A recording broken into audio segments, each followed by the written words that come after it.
Kayu Kopi itu ada sekitar 50 orang lebih mungkin. Luar biasa, ini udah ratusan, ini baru yang internalnya ya, maksudnya kayak internalnya aja udah puluhan gitu ya. Itu belum termasuk dengan ibaratnya kayak buka lowongan kerja untuk ibu-ibu rumah tangga. Luar biasa sekali, ini menginspirasi sekali Bu Dewi. Jadi terima Makasih. kasih.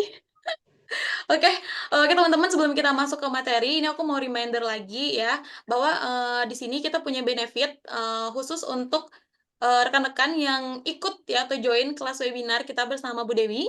Yang pertama itu nanti kita akan ada free webinar mendatang bersama snack video gitu. Jadi khusus untuk rekan-rekan yang hadir di sini itu nanti ikut webinar snack videonya itu gratis. Nah, itu acaranya hari Rabu ya, teman-teman, hari Rabu di minggu depan. Hari Rabu tanggal 29, yaitu malam-malam jam 7 sampai jam 9. Kemudian juga nanti kita akan kasih kesempatan juga buat rekan-rekan semua di sini itu konsultasi dengan Bu Dewi di grup selama 2 minggu gitu. Jadi nanti bisa dimanfaatkan gitu ya. Nah, selain itu juga nanti akan ada rekaman videonya juga, plus juga nanti PDF-nya kayak gitu ya. Jadi nanti akan ada banyak benefit. Nah, selain itu juga nanti teman-teman juga bisa dapat door prize gitu ya dari webinar kita di pagi hari ini. Nah, untuk syarat door prize-nya itu gampang banget.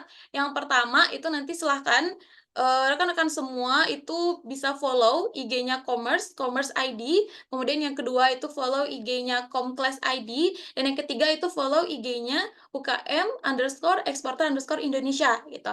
Nanti setelah itu rekan-rekan semua tuh bisa bikin IG story gitu ya, story ataupun reels yang isinya itu tentang kesan pesan dan juga insight yang nanti didapatkan dari webinar kita di pagi hari ini gitu. Nah, kemudian nanti setelah di-upload jangan lupa di-tag ya ketiga akun yang tadi gitu. Nanti pengumuman pemenangnya itu akan kita share itu hari Rabu saat webinar snack video berlangsung seperti itu. Nah, dan juga nanti kita akan ambil 3 pemenang. Untuk batas pembuatan kontennya itu sampai hari Senin pukul 6 sore ya teman-teman semua gitu. Jadi masih bisa nih sekarang fokus dulu kita menyimak materi ya, ilmu yang diberikan oleh Bu Dewi gitu. Dan jangan khawatir juga, rekamannya juga nanti akan kita berikan gitu ya.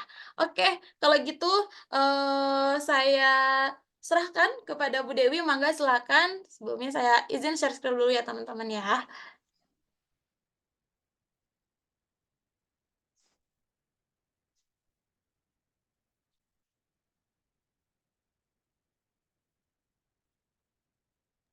Ini udah nampak ya, teman-teman. Oke, mangga silakan Bu Dewi. Baik, terima kasih Mbak Komestem yang sudah memberikan kami kesempatan untuk bisa bertemu dengan teman-teman pagi ini. Sebelumnya, terima kasih. Salam kenal. Kami dengan Dewi. Tadi kita belum sempat kenalan ya. Kata orang tak kenal maka tak sayang gitu. Perkenalkan diri dulu, kami dari UKM Eksportir Indonesia, sebuah perusahaan yang bergerak di bidang trading company. Kemudian kami juga dari PT Diva Prima Cemerlang, sebuah perusahaan yang bergerak di bidang manufaktur dan trading company juga, di mana main produk kami bulu mata palsu. Selain mengekspor bulu mata palsu, kami juga mengekspor beberapa komoditas dari Indonesia, seperti daun pisang pada saat itu ke Australia, kemudian uh, kopi pada saat itu ke Belanda. Kemudian saat ini kami sedang mengerjakan order bulu mata palsu ke Serbia dan handicraft dari batang kayu kopi, batang kayu manis, dan 1 kontainer 40 feet high cube handicraft dari tali sabut kelapa. Dengan target shipment pertengahan bulan depan. Makanya ini kita lagi hektik-hektiknya mondar-mandir 2 kota antara Purworejo, Purbalingga seperti itu ya. Jadi mohon maaf kalau kemarin buat matchingin waktunya agak sedikit kesulitan. Baik, tapi finally kita ketemu di sini untuk belajar ekspor bareng-bareng dengan teman-teman ya. Nah, hari ini kita akan sharing mengenai basic ekspor. Oh ya, sebelumnya mungkin perlu kita informasikan juga teman-teman bahwa kami bukan berasal dari akademisi, tapi kami berasal dari praktisi.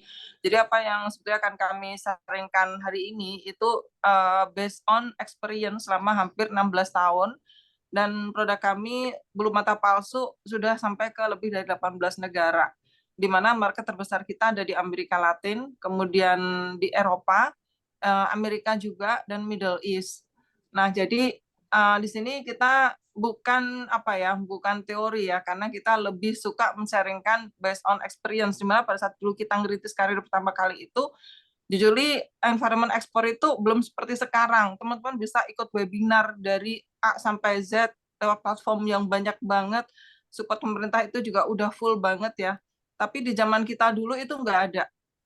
Zaman dulu tuh adanya pelatihan ekspor itu pelatihan untuk PPJK ahli kepabeanan, dan itu biayanya tuh sampai puluhan juta yang pasti kita sebagai UMKM nggak sanggup gitu, sehingga kita ngerintis bisnis ekspor itu ya beneran dari nol, dari minus malah ya, dan learning by doing.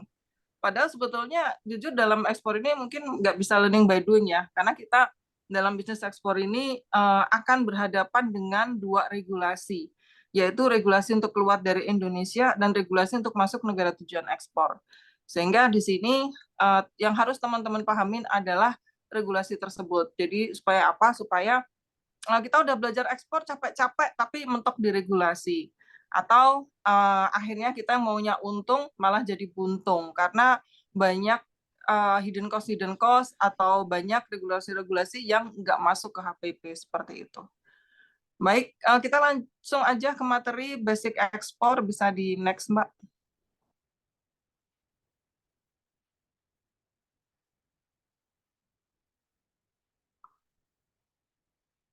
Nah, sebelumnya mungkin ada teman-teman yang beneran dari basic banget, tapi punya interest yang sangat tinggi di ekspor gitu ya. Ya ini nggak bisa dipungkiri karena sekarang apa environment ekspor tuh lagi ngehip banget. Konten kreator, influencer ekspor itu banyak banget berseliweran di beranda gitu ya, dengan versinya masing-masing tentu saja. Nah, mari kita mengenal ekspor terlebih dahulu. Apa sih ekspor itu? Kalau berdasarkan teori dari Kementerian Perdagangan, ekspor itu adalah suatu aktivitas mengeluarkan barang dari daerah pabean, yaitu pabean milik Republik Indonesia yang terdiri dari wilayah daratan, perairan, dan udara, yang juga mencakup seluruh daerah tertentu yang berada dalam zona ekonomi eksklusif. Atau kalau secara sederhana, teman-teman bisa mengartikan bahwa ekspor itu adalah suatu aktivitas mengeluarkan barang dari dalam negeri ke luar negeri dengan tetap memenuhi standar peraturan serta ketentuan yang ada. Nah, kalau teman-teman lihat dari definisi ekspor yang ditetapkan oleh Kementerian Perdagangan, di sini kita bisa lihat bahwa dari teori ini tidak disebutkan kuantiti ya. Jadi teman-teman bisa simpulkan bahwa dalam ekspor itu tidak ada batasan kuantiti, apakah kuantiti minimal atau maksimal.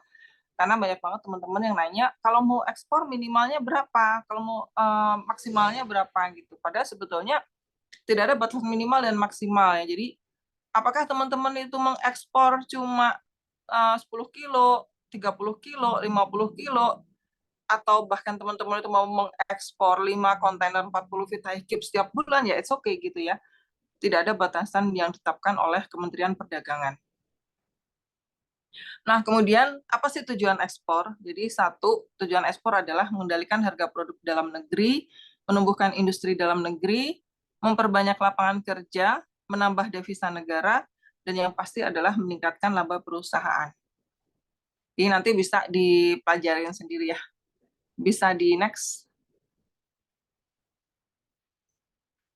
Nah, di sini sebetulnya ada dua klasifikasi eksportir, yaitu eksportir produsen dan eksportir non-produsen. Apa tuh eksportir produsen? Eksportir produsen adalah eksportir yang dia memproduksi sendiri produk yang akan diekspor. Kemudian non-produsen adalah eksportir yang bermitra dengan supplier maupun produsen untuk memproduksi barang yang akan diekspor. Nah, keduanya ada syaratnya, yaitu untuk eksportir produsen, mereka memiliki badan usaha, NIB, NPWP, kemudian memiliki production house untuk memproduksi barang. Yang ketiga, memiliki sertifikasi produk yang mendukung untuk ekspor. Kalau eksportir non-produsen, perbedaannya di syaratnya adalah memiliki badan usaha, NIB, NPWP, dan lain-lain, dan memiliki supplier untuk memproduksi barang. Nah, jadi bedanya antara eksportir produsen dan non-produsen adalah kalau eksportir produsen itu dia punya rumah produksi, kalau non-produsen itu nggak punya rumah produksi. Jadi si non-produsen ini bekerja sama dengan para supplier atau home industry. Atau bahkan eksportir non-produsen juga bisa bekerja sama dengan eksportir produsen. Nah, di sini saya pengen tahu nih, mungkin teman-teman bisa tulis di kolom chat siapa yang eksportir produsen dan siapa yang non-produsen. Mungkin sambil paralel, sambil tulis di kolom chat sehingga kita tahu nih lebih banyak mana nih yang hadir di kelas Zoom ini, apakah produsen atau non-produsen.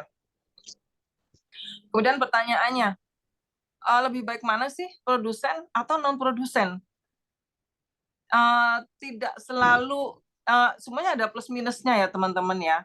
Kalau produsen itu plusnya kita bisa controlling sendiri produksinya, lalu kita bisa apa ya, ngatur sendiri HPP-nya mau berapa gitu kan. Terus kalau non-produsen, ini kelebihan ya, kita bicara kelebihan dulu. Kalau non-produsen, kelebihannya adalah kita punya ruang yang lebih bebas untuk bergerak, dalam arti, oh supplier ini nggak ini harganya tinggi lah, lalu kualifikasinya nggak masuk, kita bisa dengan mudahnya pindah untuk mencari supplier-supplier yang lain. Kemudian kalau non-produsen itu justru kita bisa jadi eksportir tanpa modal ya.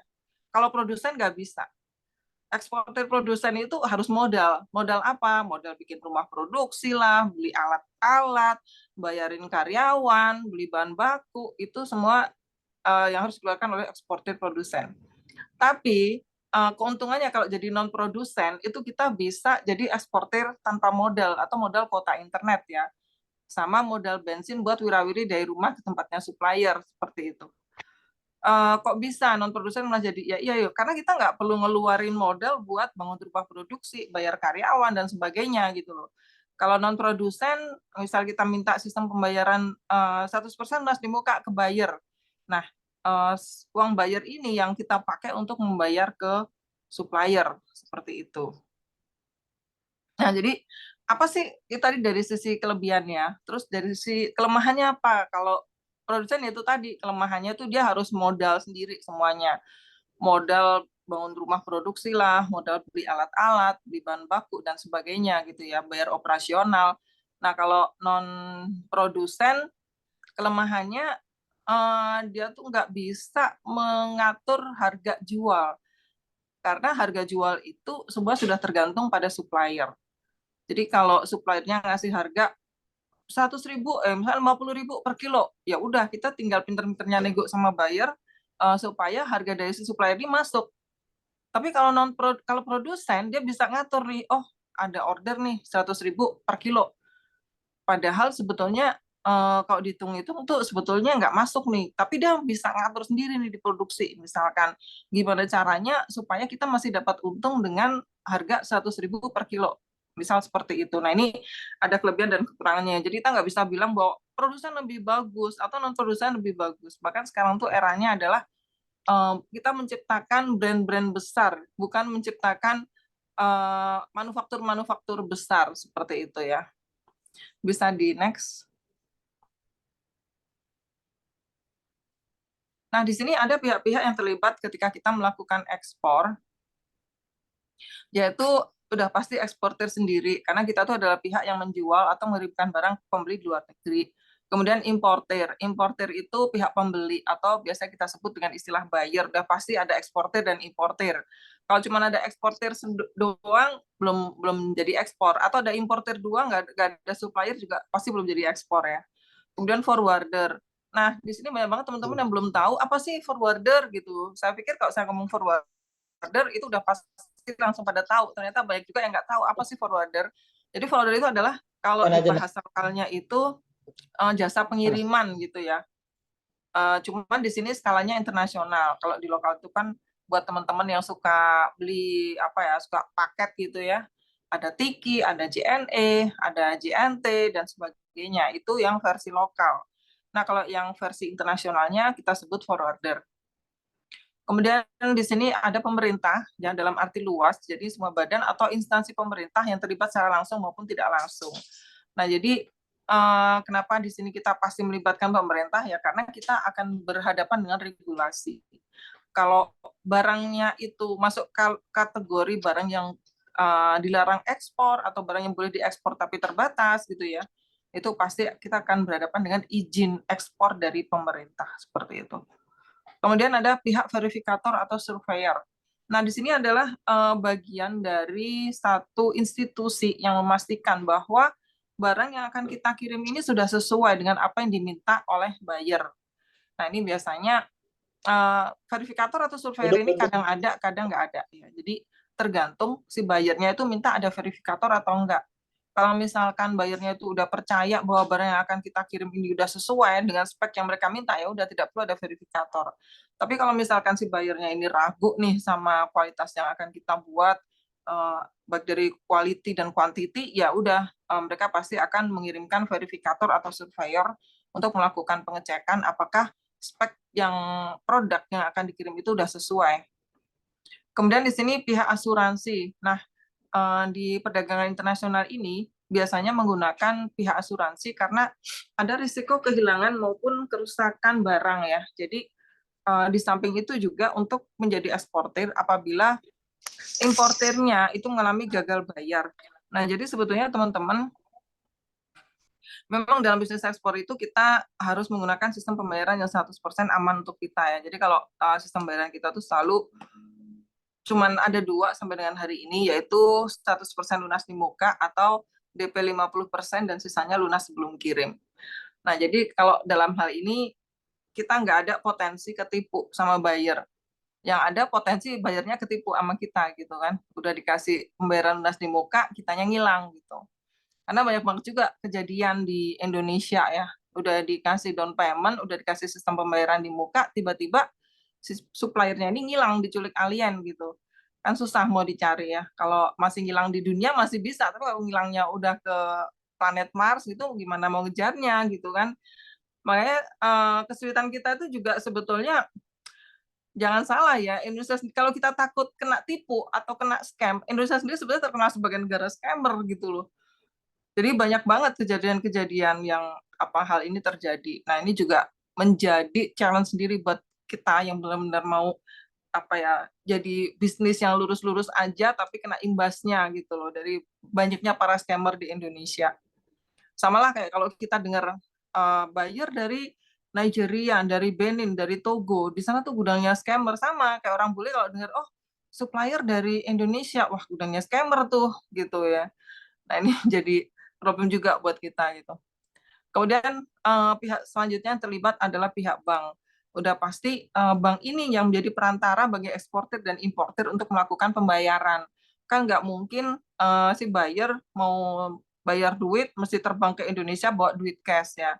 Jadi pasti akan ditransfer lewat bank. Bisa di next.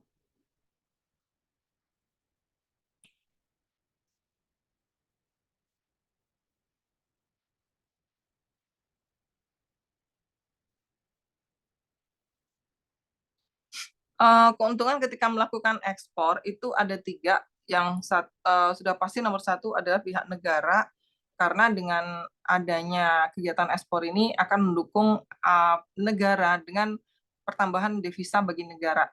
Jadi kalau kita udah melakukan ekspor bisa dibilang secara langsung maupun nggak langsung kita tuh adalah pahlawan devisa gitu ya.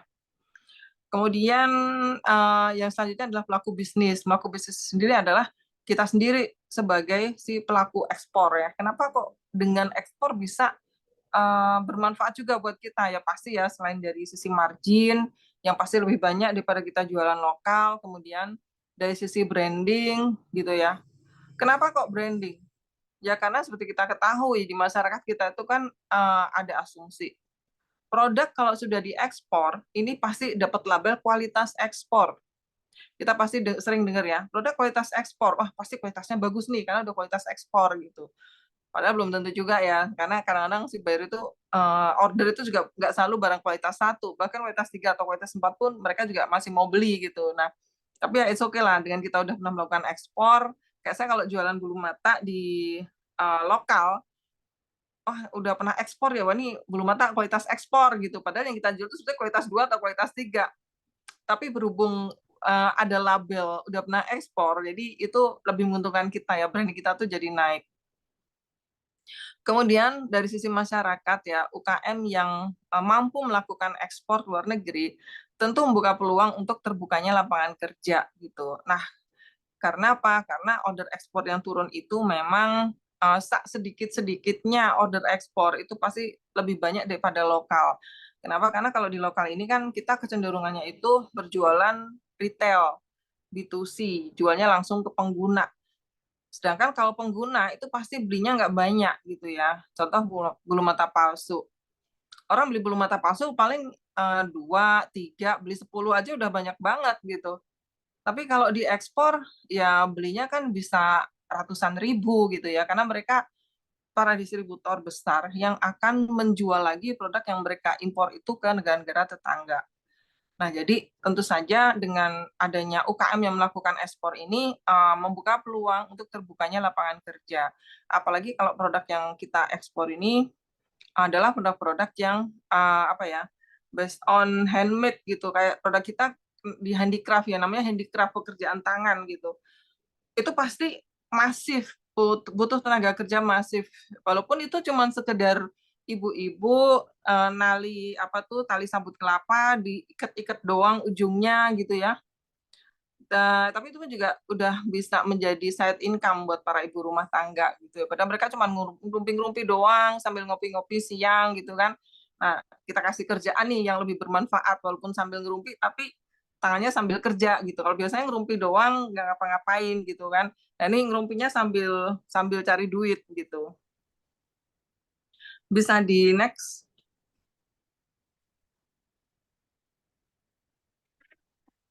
Kemudian apa saja sih yang biasa kita pikirkan tentang ekspor? Nah, di sini ada 5 hal yang biasa menjadi unek-uneknya para eksportir pemula. Satu, harus punya modal besar. Yang kedua, dokumennya rumit. Yang ketiga, jumlahnya banyak. Yang keempat, kualitasnya harus bagus. Dan yang kelima, pengirimannya sulit. Kalau boleh saya tahu nih, teman-teman dari yang ada di sini boleh tulis di kolom chat. Dari kelima hal ini, mana sih yang menjadi apa ya unek-unek teman-teman selama ini? Apakah harus punya modal, apakah dokumennya rumit, apakah jumlahnya banyak, kualitasnya harus bagus, kemudian pengiriman sulit. Ataukah semuanya jadi unek-uneknya teman-teman nih di sini? Semuanya, dokumen rumit, oke, dokumen dan perizinan. Rata-rata dokumen ya, oke, baik. Oke, kita bahas satu-satu. Ada nggak sih di sini yang berpikir bahwa ekspor tuh harus punya duit banyak gitu? Ada nggak? Boleh tulis di kolom chat. Kalau nggak punya modal nggak bisa jadi eksportir. Enggak, iya, soalnya udah sering mantengin apa video saya kali ya. Oke, oke. Ya, jadi kita bahas satu-satu. Buat kita para praktisi sebetulnya banyak banget para praktisi yang apa ya, menjalankan ekspor modal kuota internet gitu ya. Jadi tadi udah saya bilang kalau posisi kita itu non produsen, justru kita bisa jadi eksportir modal kuota internet. Jadi modal kita tuh kuota internet buat approach para buyer. Barangnya dari mana? Barangnya dari para supplier gitu ya. Lalu kita fight ke buyer dengan sistem pembayaran 100% lunas di muka dan atau DP 50% dan sisanya lunas sebelum kirim. Jadi begitu barang selesai kita minta bayar pelunasan, uang pelunasannya kita kasih ke supplier, baru barangnya kita kirim. Nah ini kan sebetulnya bisa dibilang kita menjadi eksportir modal kuota internet ya. Kemudian yang kedua, dokumen rumit. Nah, padahal sebetulnya dalam melakukan ekspor, itu kita hanya butuh 4 dokumen utama, yaitu NIB, NPWP, packing list, invoice. Ya, jadi sebetulnya untuk dokumen, kalau secara garis besar itu tidak ada yang rumit. Selama teman-teman punya legalitas perusahaan, NIB dan NPWP, teman-teman sudah bisa jadi eksportir. Kalau packing list dan invoice itu adalah dokumen yang bisa kita buat sendiri. Kemudian banyak juga yang berpendapat bahwa ekspor itu jumlahnya harus banyak. Padahal kenyataannya tadi sudah kita sampaikan juga di awal ya, ekspor itu tidak harus ekspor itu nggak harus kontaineran teman-teman. Jadi walaupun teman-teman itu cuma ekspor 10 kilo, 20 kilo, atau 10 ton, atau 5 ton, itu juga sudah bisa dikatakan ekspor gitu ya, tergantung pada produknya. Karena memang ada tren produk-produk yang dia tidak dibeli oleh para importer dalam jumlah banyak. Atau kenapa? Barangnya itu kecil-kecil tapi dia high value. Contoh kayak bulu mata palsu ya. Bulu mata palsu itu kita hitungannya per pieces, nggak per kilo. Nah, bulu mata palsu yang barangnya kecil banget itu satu piecesnya aja harganya cukup tinggi gitu kan. Sehingga para buyer ini pasti membelinya dalam bentuk tidak dalam jumlah banyak seperti itu. Karena high Antara value. yang Yang satunya kedua, mana ya, Mari? contoh Oh kayak iya. produk vanili. Vanili itu juga komoditas yang dia high value. High value, jadi seperti teman-teman kita tahu ya bahwa harga vanili per kilo aja itu udah sekitar hampir 1 juta lah ya paling murah. Jadi harga apa importer vanili itu biasa membeli juga dalam skala kecil gitu, jarang yang skala besar. Tapi beda sama kalau produk kita itu furniture ya, misalkan satu set meja kursi, satu set tempat tidur, satu set lemari, itu kan emang barangnya udah gede-gede gitu, udah pasti kontaineran gitu kan. Nah, biasanya kalau kayak furniture ini antara 3 kontainer sampai 5 kontainer sekali kirim, seperti itu. Kemudian atau satu lagi contoh kayak produk kapuk gitu, teman-teman tahu ya kapuk yang buat tempat tidur itu. Kapuk itu pasti kontaineran dong, satu kontainer 20 feet aja isinya cuma 5 ton doang. Tapi 5 ton tuh udah satu kontainer gitu. 5 tonnya kapuk itu satu kontainer 20 feet gitu kan. Nah, jadi kalau kita lihat secara kuantiti kan kecil ya 5 ton. Tapi kalau secara visual, oh satu kontainer nih gitu. Padahal satu kontainernya kapuk itu cuma 5 ton. Nah, jadi di sini teman-teman nggak bisa mengklasifikasikan bahwa kontainer itu menjadi parameter ekspornya dalam jumlah banyak itu enggak ya. Jadi karena kita juga harus lihat dulu produknya. Nah, ini yang mindset banyak banget mindset yang salah di masyarakat luas kita dalam mengartikan ekspor. Kemudian yang ketiga, yang keempat adalah ekspor tuh kualitasnya harus bagus, enggak ya teman-teman. Ekspor itu tidak harus kualitas satu. Jadi kualitas itu merefer pada buyer request. Karena buyer itu nggak selalu beli kualitas satu. Contoh, ada buyer yang beli kopi. Kopi kita tahu harga per kilonya itu paling murah di 70.000. 70.000 per kilo. Ada buyer yang mau beli kopi di harga 25.000 per kilo. Jadi kita bisa kasih si buyer ini harga 25.000 per kilo, tapi ini kopi yang udah waste, kopi yang udah dibuang-buang, yang udah diinjek-injek orang lah istilahnya gitu, yang kita tuh udah nggak mungkin minum gitu. Nah, tapi si buyer ini memang beli kopi bukan untuk diminum, tapi untuk kosmetik, untuk pakan ternak, dan sebagainya gitu kan. Nah, jadi tidak selalu harus kualitas satu. Ini mindset yang harus ditanamkan ya ke teman-teman ya. Jadi tergantung dia tuh beli untuk apa dulu nih. Beda kalau dia beli kopi untuk diminum gitu. Atau di dunia bulu mata palsu juga kan kita punya barang kualitas satu premium yang terbuat dari rambut orang atau human hair. Tapi tidak selalu para buyer kita tuh beli yang kualitas satu atau yang premium atau yang human hair. Bahkan banyak banget, bahkan buyer terbesar kita tuh belinya yang kualitas 2 dan kualitas 3 yang berbahan baku sintetik, yang harganya murah. Kenapa seperti itu? Ketika saya tanya, kok kamu nggak beli yang premium sih, yang kualitas 1, emang orang luar mau pakai yang kualitas 2 dan 3. Terus kemudian dia bilang, ya karena target market kita bukan untuk orang-orang dengan level ekonomi nomor 1, dia bilang gitu. Kita tuh target marketnya itu untuk black market, komunitas orang hitam yang ada di Amerika. Dan black market ini mereka lebih menyukai produk-produk yang murah gitu. Jadi ya tergantung ya si buyer ini akan bermain di segmen apa seperti itu. Kemudian pengiriman sulit. Nah, di sini sebetulnya dalam ekspor itu tidak ada yang sulit dalam pengiriman karena ketika kita mau kirim barang kita udah tinggal kontak ke forwarder, kemudian nanti forwarder yang akan mengirim barangnya gitu ya. Jadi untuk pengiriman barang tidak ada yang sulit. Bisa di next.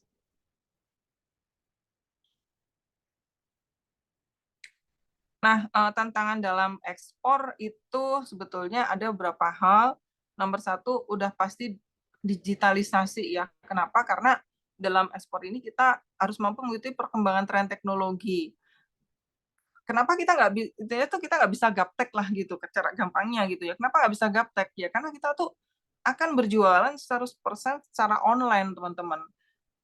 Beda kayak kalau kita jualan lokal, kita tinggal punya barang, kita gelar lapak di depan rumah, orang datang bayar gitu. Tapi kalau di ekspor, berhubung kita ini jualan 100% secara online, mau nggak mau kan kita nggak bisa gaptek gitu. Nah, ya kali kita mau jualan keliling dunia, nawarin barang kita ke masing-masing negara gitu kan, bisa nggak jadi jualan nanti gitu, jadinya healing gitu. Nah, di sini yang harus kita pahamin adalah kita tuh dalam melakukan pencarian buyer, dalam melakukan market research, mencari negara tujuan ekspor, kemudian dalam uh, melakukan checking berapa sih harga produk kita di negara tujuan ekspor dan sebagainya, itu semua dalam bentuk digital gitu ya. Sehingga di sini kita tuh harus bisa mengikuti perkembangan tren teknologi.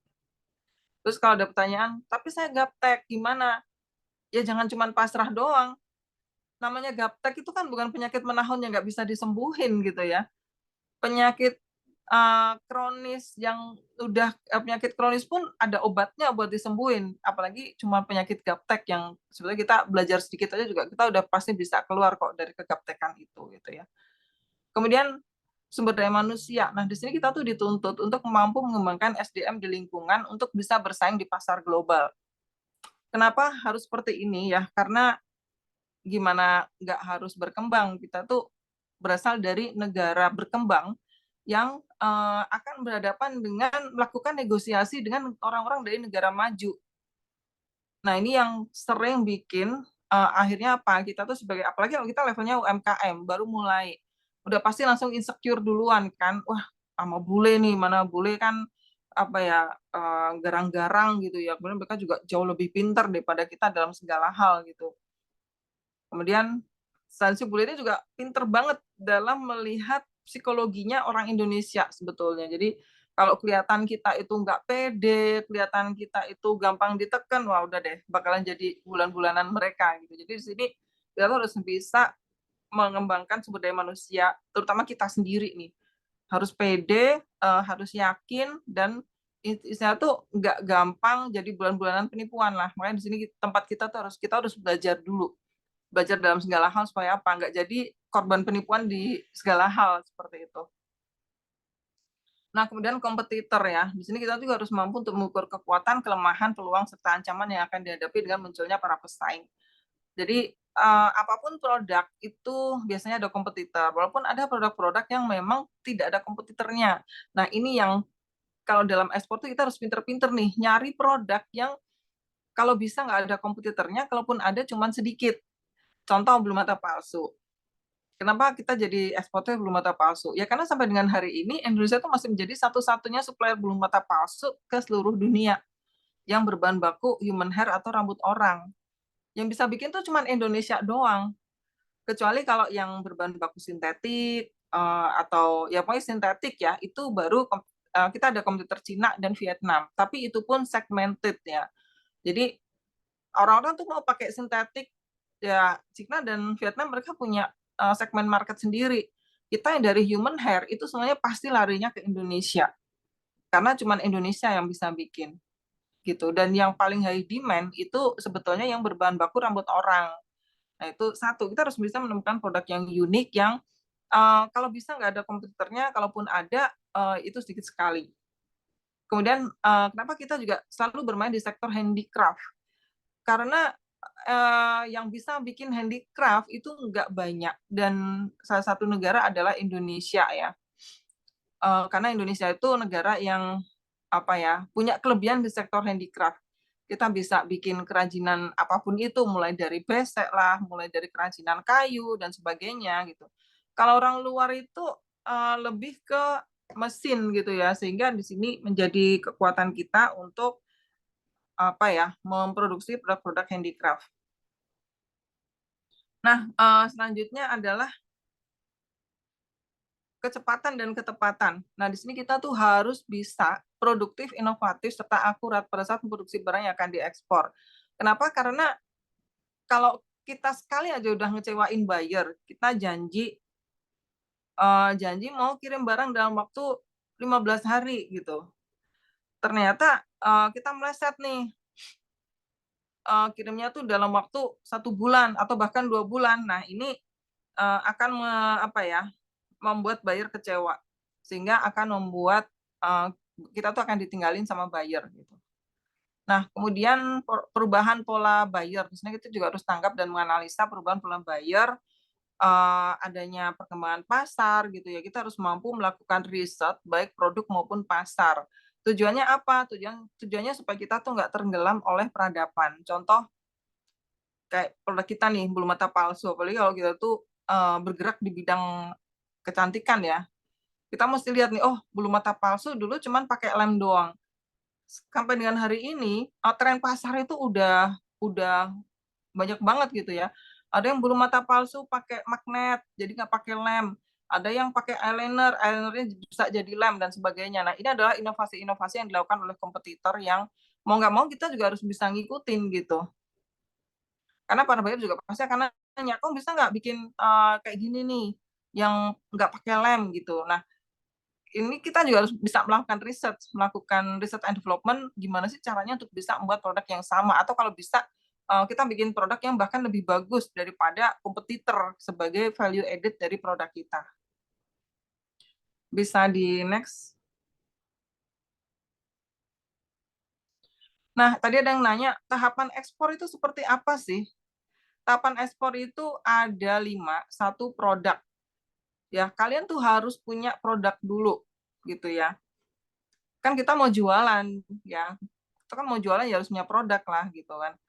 Kalau nggak punya produk, ya namanya broker. Nah, kalau broker itu, para buyer itu Indonesia tuh bukan negara broker atau bukan negara trader ya. Jadi even kita itu non produsen, kita tetap harus punya produk dan produk ini yang kita jual, walaupun produk itu bukan produk kita. Nah, kalau produknya sudah ada, kita lakukan market research untuk mencari negara tujuan ekspornya kemana, harganya berapa, kemudian potensi pasarnya seperti apa gitu ya. Kemudian kalau ini sudah dilakukan, kita lanjut ke membuat marketing tools-nya. Apa sih marketing tools? Marketing tools itu adalah alat kita untuk berjualan, atau kalau bisa kita bilang itu adalah senjata perangnya kita gitu ya. Kalau seperti website, sosial media, company profile, katalog produk. Namanya kita mau maju perang, kalau kita nggak bawa senjata, emang bisa menang gitu, nggak bisa. Jadi ini menjadi mandatori, harus banget ada dan wajib dibikin ya. Kemudian selanjutnya adalah regulasi. Nah, kita harus pelajari nih, regulasi dari produk kita tuh kayak apa sih? Misal produknya gula semut. Nah, kita mesti tahu nih, karena regulasi itu ada 2, regulasi untuk keluar dari Indonesia dan regulasi masuk negara tujuan ekspor. Kita mesti cek di exim.kemendak.go.id, apakah produk kita ini ada larangan untuk keluar dari Indonesia gitu ya. Jangan sampai kita mau bisnis, maunya untung malah buntung, atau bahkan jadi pidana. Karena kita mengirim barang-barang yang dilarang ekspor gitu. Banyak banget kejadian teman-teman yang karena nggak ngerti, kirim barang yang dilarang ekspor, akhirnya malah jadi dipidana gitu. Nggak tahu dia nggak ngerti atau pura-pura nggak ngerti ya, karena kan banyak ya namanya juga usaha kayak gitu kan. Kemudian regulasi NTE, regulasi negara tujuan ekspor, kita juga mesti tahu. Jangan sampai barangnya bisa keluar dari Indonesia, tapi nggak bisa masuk ke negara tujuan ekspor, jadi tertahan di custom clearance negara tujuan. Seperti itu. Kemudian legalitas. Nah, di sini kita perlu dan wajib banget untuk membuat legalitas atau legalitas perusahaan. Kenapa seperti itu? Satu, kita butuh yang namanya izin ekspor. Sama kalau teman-teman mau impor, harus punya izin impor. Nah, kita juga di sini juga harus punya izin ekspor. Kenapa legalitas? Karena izin ekspor itu melekat pada legalitas perusahaan, yaitu NIB dan NPWP. NIB dan NPWP perusahaan. Yang kedua, sebagai company branding. Ya, jadi kalau kita berbadan hukum, para buyer itu akan lebih respect untuk bisa dealing dengan kita gitu ya. Karena bisa dibilang hampir mungkin 90% para buyer itu tidak mau dealing dengan perseorangan karena buat mereka nggak aman. Kemudian selanjutnya adalah kalau kita udah pelajari legalitas, kita udah punya legalitas. Oh ya, buat teman-teman yang belum punya legalitas, mungkin teman-teman juga pasti udah tahu ya, sekarang sudah ada PT Perseorangan yang cuma dengan 50.000 teman-teman udah bisa membuat legalitas perusahaan, itu bisa teman-teman bikin sendiri di www.ahu.go.id. Nah, itu ini kita udah dibantu banget sama pemerintah sebetulnya. Kemudian selanjutnya baru kita lakukan pencarian buyer. Jadi kalau semuanya udah oke, udah ada legalitasnya, udah punya marketing tools ya, baru kita lakukan pencarian buyer. Nah, mencari buyer ini bisa secara online maupun offline. Online dalam arti kita juga bisa kok melakukan pencarian buyer dari rumah gitu ya, melalui berbagai macam situs-situs buyer finder. Atau kalau mau offline, teman-teman bisa ikut exhibition atau pameran-pameran baik nasional maupun internasional. Bisa di next.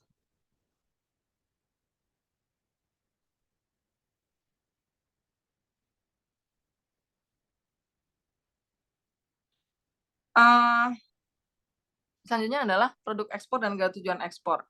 Nah, di sini teman-teman bisa lihat produk ekspor andalan Indonesia itu ada 5 kategori. Nomor 1 adalah kerajinan gitu ya. Kemudian nomor 2 adalah makanan kemasan, nomor 3 rempah-rempah, nomor 4 furniture, dan yang selanjutnya adalah produk kulit. Nah, makanya di sini kenapa sih kita bermain di sektor kerajinan? Ya karena itu tadi, kerajinan itu sangat high demand, kemudian nggak banyak kompetitornya, kemudian persyaratannya juga tidak rumit seperti itu. Bisa di next.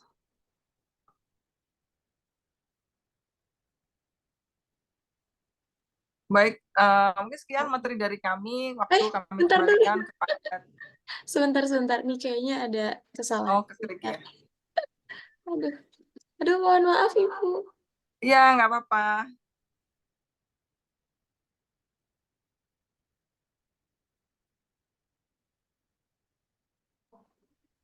Mungkin bisa sambil ini kali, tadi ada pertanyaan. Satu, katanya ada yang nanya, apa tadi ya, website ya Kak ya?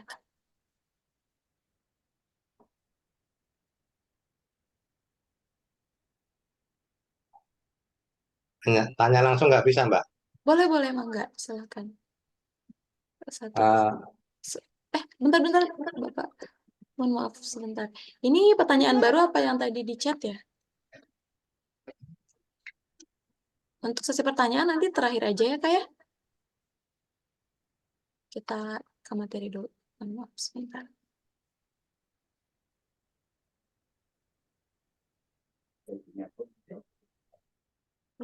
Tadi sini. Sebentar.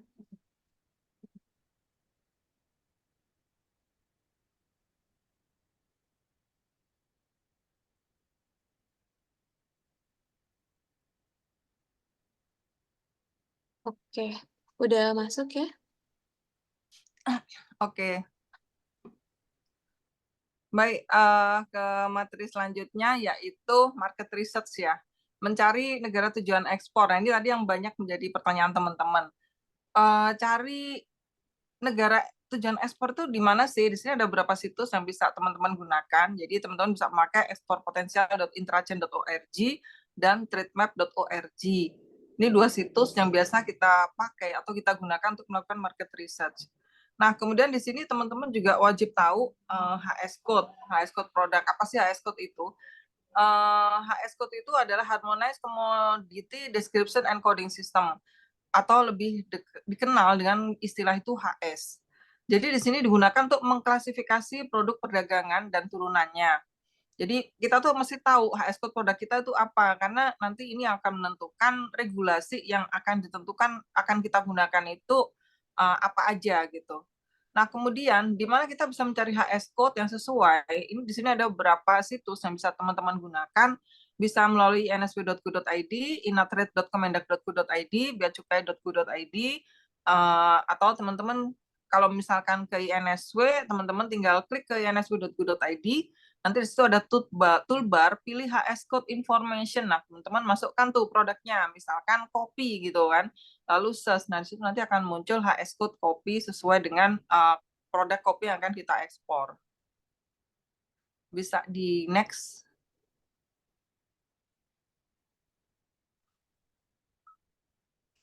Nah, kemudian dalam melakukan market research ada beberapa hal yang harus diketahui ya.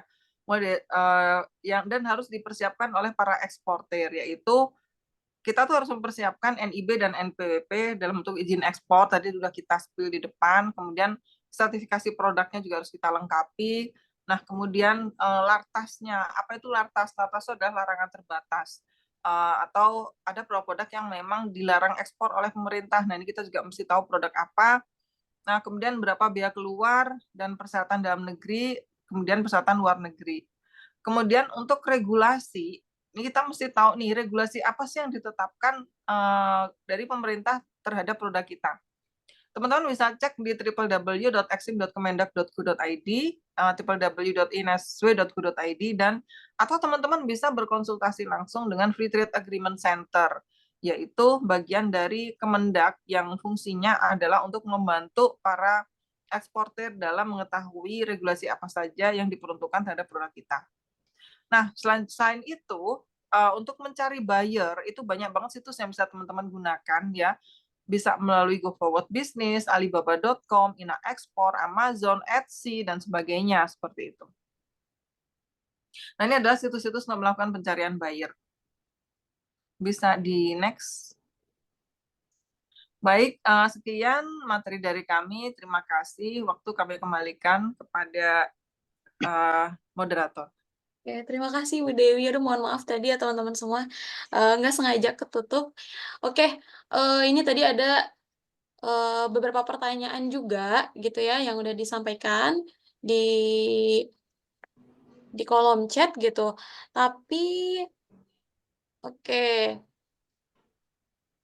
Oke.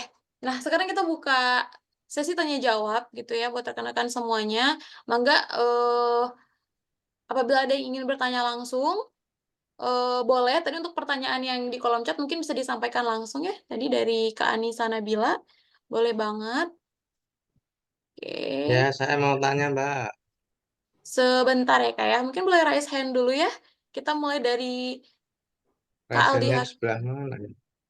Ada di bawah Kak.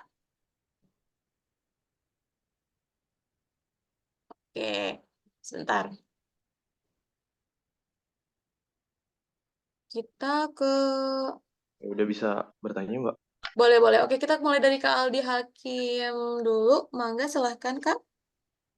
Oke, sebelumnya selamat siang Bu Dewi. Saya Aldi dari Ya, Garut ingin bertanya.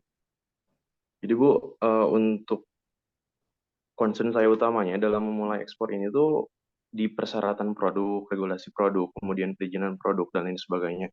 Yang mana belum saya pahami secara sepenuhnya dan belum tahu produk apa saja yang memang eh, let's say isi produk yang tidak memerlukan banyak regulasi dan produk apa saja yang biasanya hard product to export gitu yang memerlukan banyak regulasi. Mungkin bisa tolong eh, dibantu Bu dalam hal itu seperti nah ini recommended product yang easy to export dan tidak memerlukan banyak perizinan atau bahkan tidak memerlukan perizinan sekali, apakah ada produk seperti itu Bu? Mungkin dalam hal itu dulu untuk pertanyaan kali ini. oke, saya jawab ya. Produk yang nggak ada perizinan sama sekali banyak. Contohnya adalah handicraft. Handicraft itu produk yang nggak pakai perizinan ya. Jadi, nah di sini teman-teman harus pahamin. Makanya menjawab pertanyaan ya. Nggak ada yang nanya sebetulnya. Kok bermain di sektor handicraft ya? Karena handicraft itu produk yang less persyaratan teman-teman. Nah, jadi teman-teman mesti tahu kategori produk yang sulit untuk diekspor, produk yang mudah untuk diekspor, produk yang sulit, semua produk yang masuk ke tubuh manusia dan atau produk yang contain chemical. Kenapa sulit? Karena kita akan berhadapan dengan keamanan pangan atau food safety negara tujuan ekspor.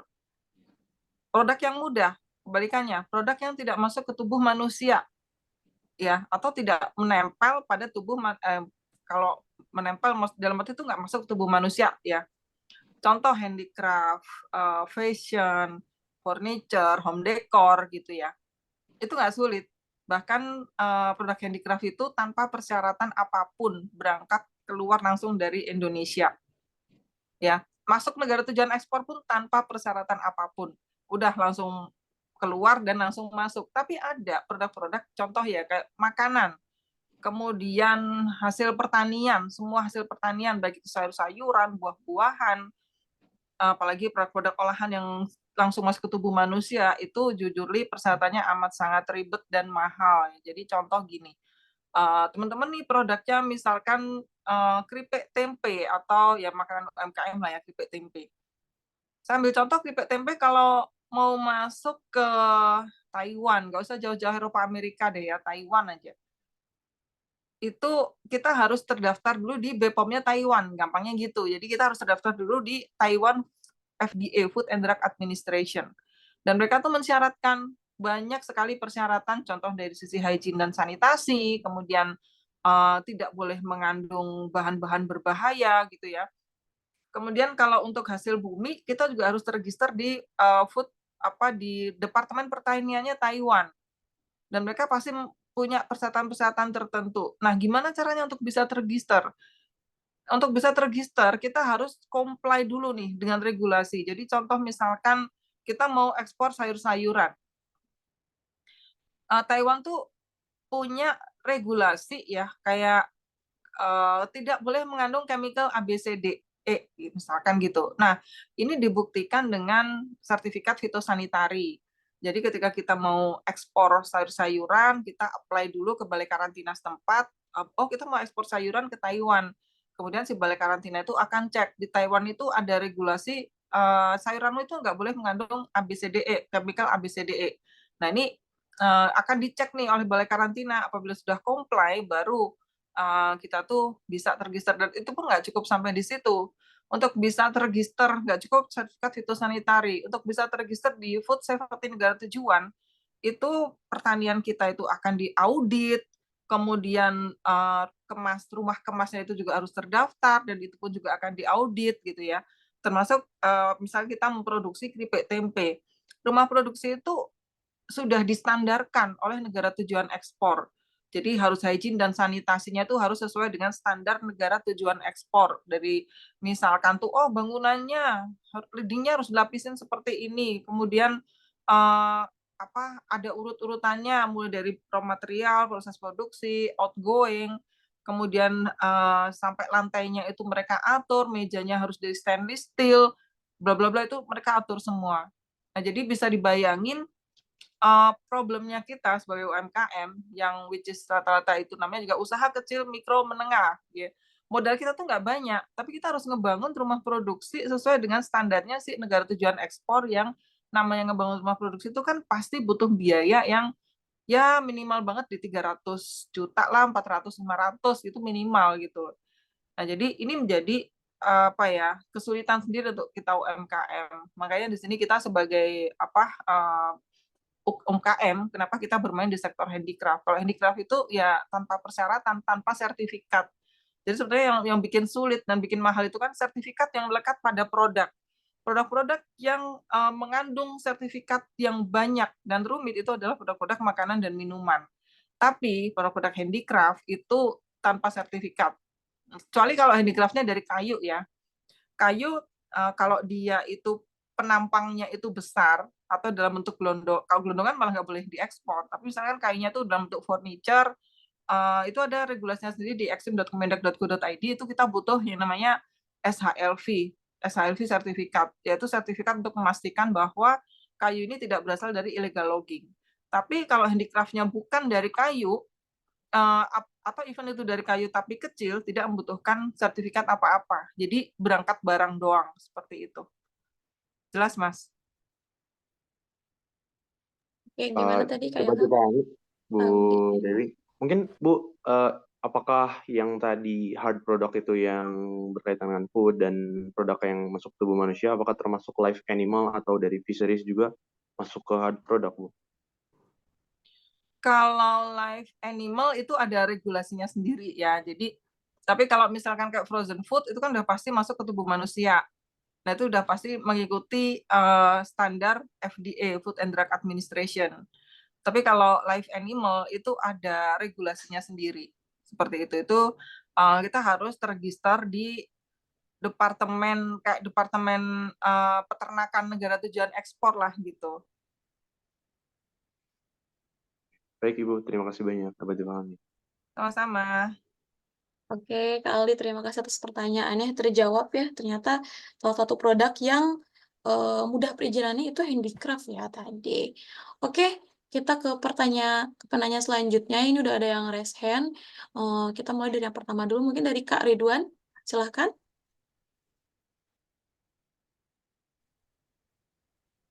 Oke, terima Ridwan. kasih. Oke. Suaranya ya. Coba Bisa suaranya agak suaranya. kurang jelas sih, Kak. Kayak ada dengungnya gitu, ada noise-nya.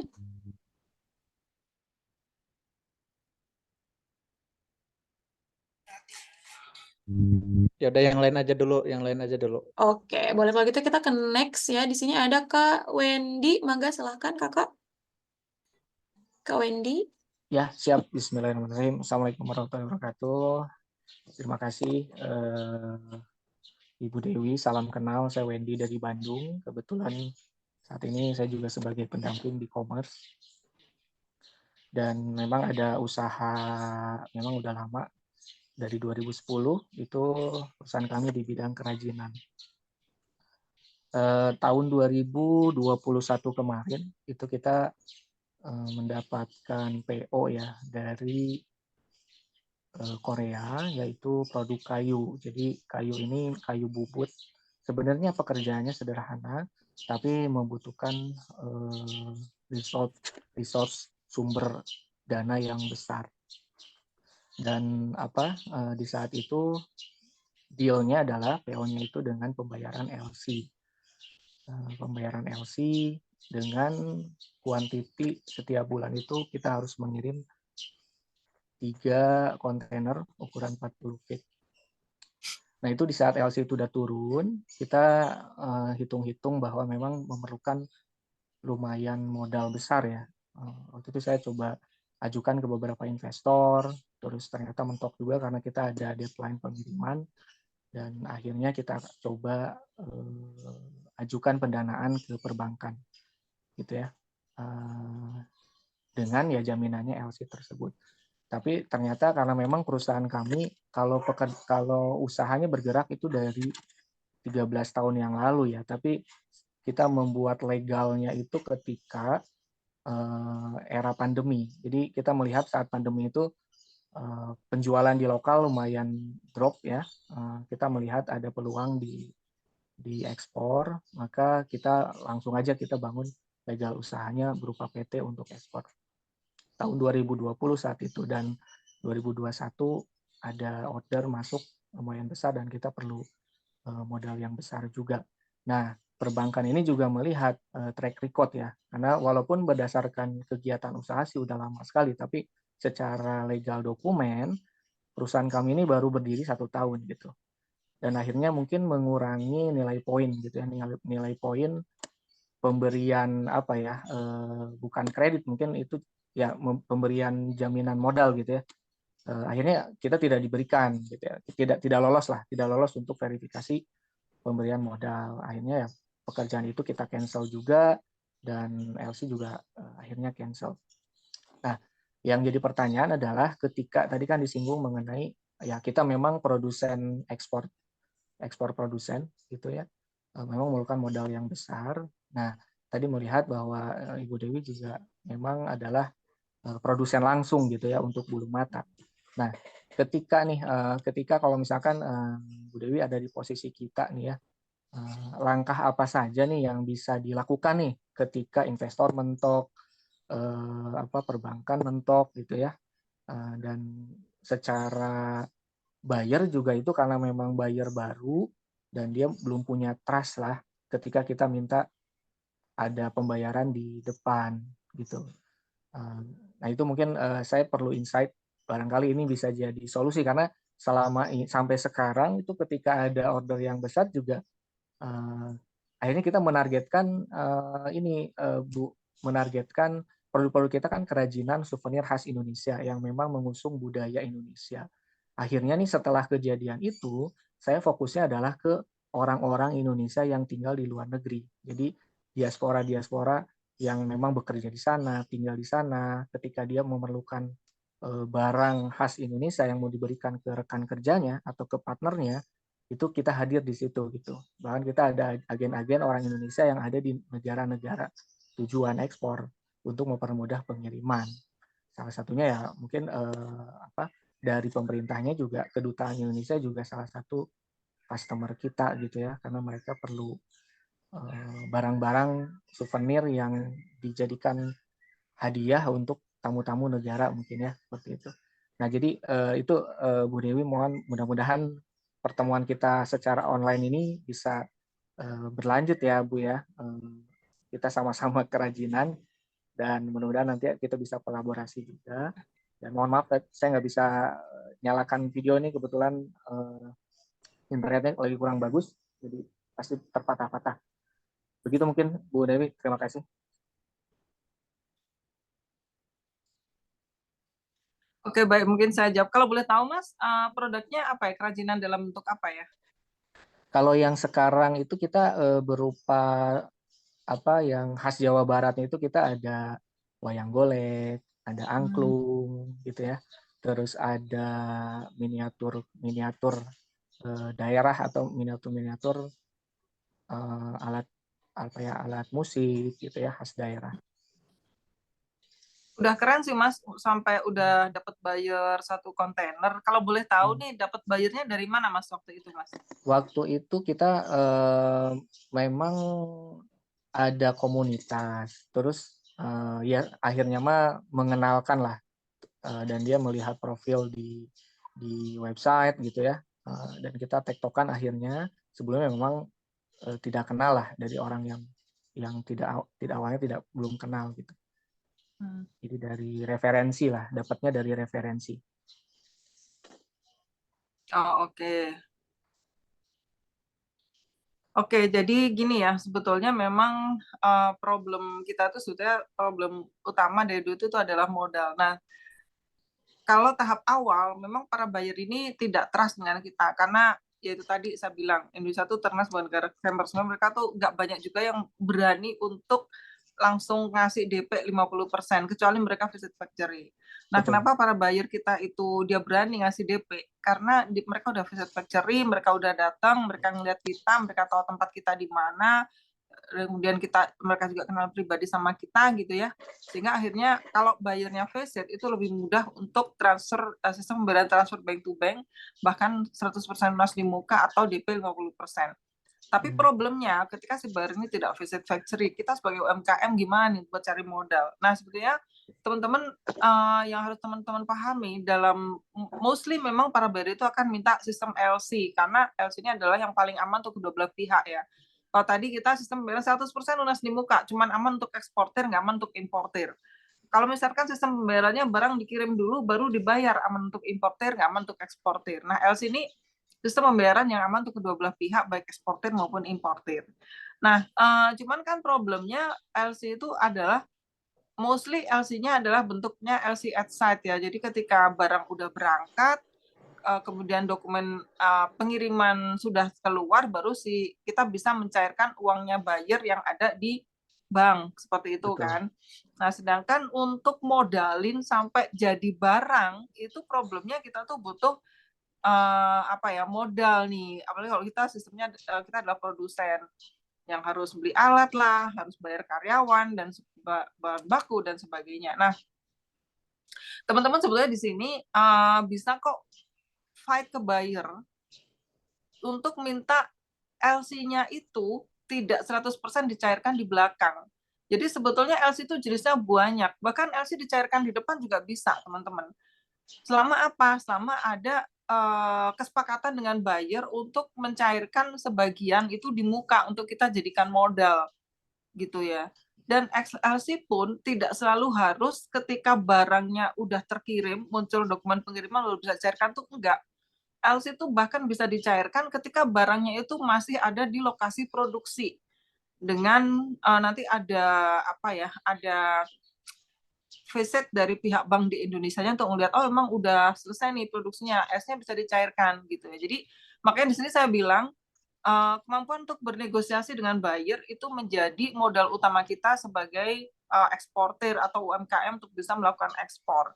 even sistem pembayarannya ada LC, yang harus kita pahamin adalah jenis-jenis LC tersebut gitu ya. Jadi next-nya sayang banget kalau ordernya sampai di cancel. Teman-teman bisa fight ke buyer, Mister, pendekatan personal approach ke buyer. Makanya di sini pentingnya salah satu kunci closing ya buat kita itu bangun emotion dengan buyer, jadikan buyer teman. Ya, kalau apa? Karena kalau ketika kita itu udah bisa menjadikan si buyer ini teman, kita mau nego apapun tuh lebih enak gitu loh. Makanya saya kalau sama buyer itu jujurly effort saya untuk maintain dia itu udah apa ya? Sebenarnya kita tuh kan kalau jadi eksporter itu kan sebenarnya posisi kita tuh kan marketing kan, sales, cuman skalanya internasional.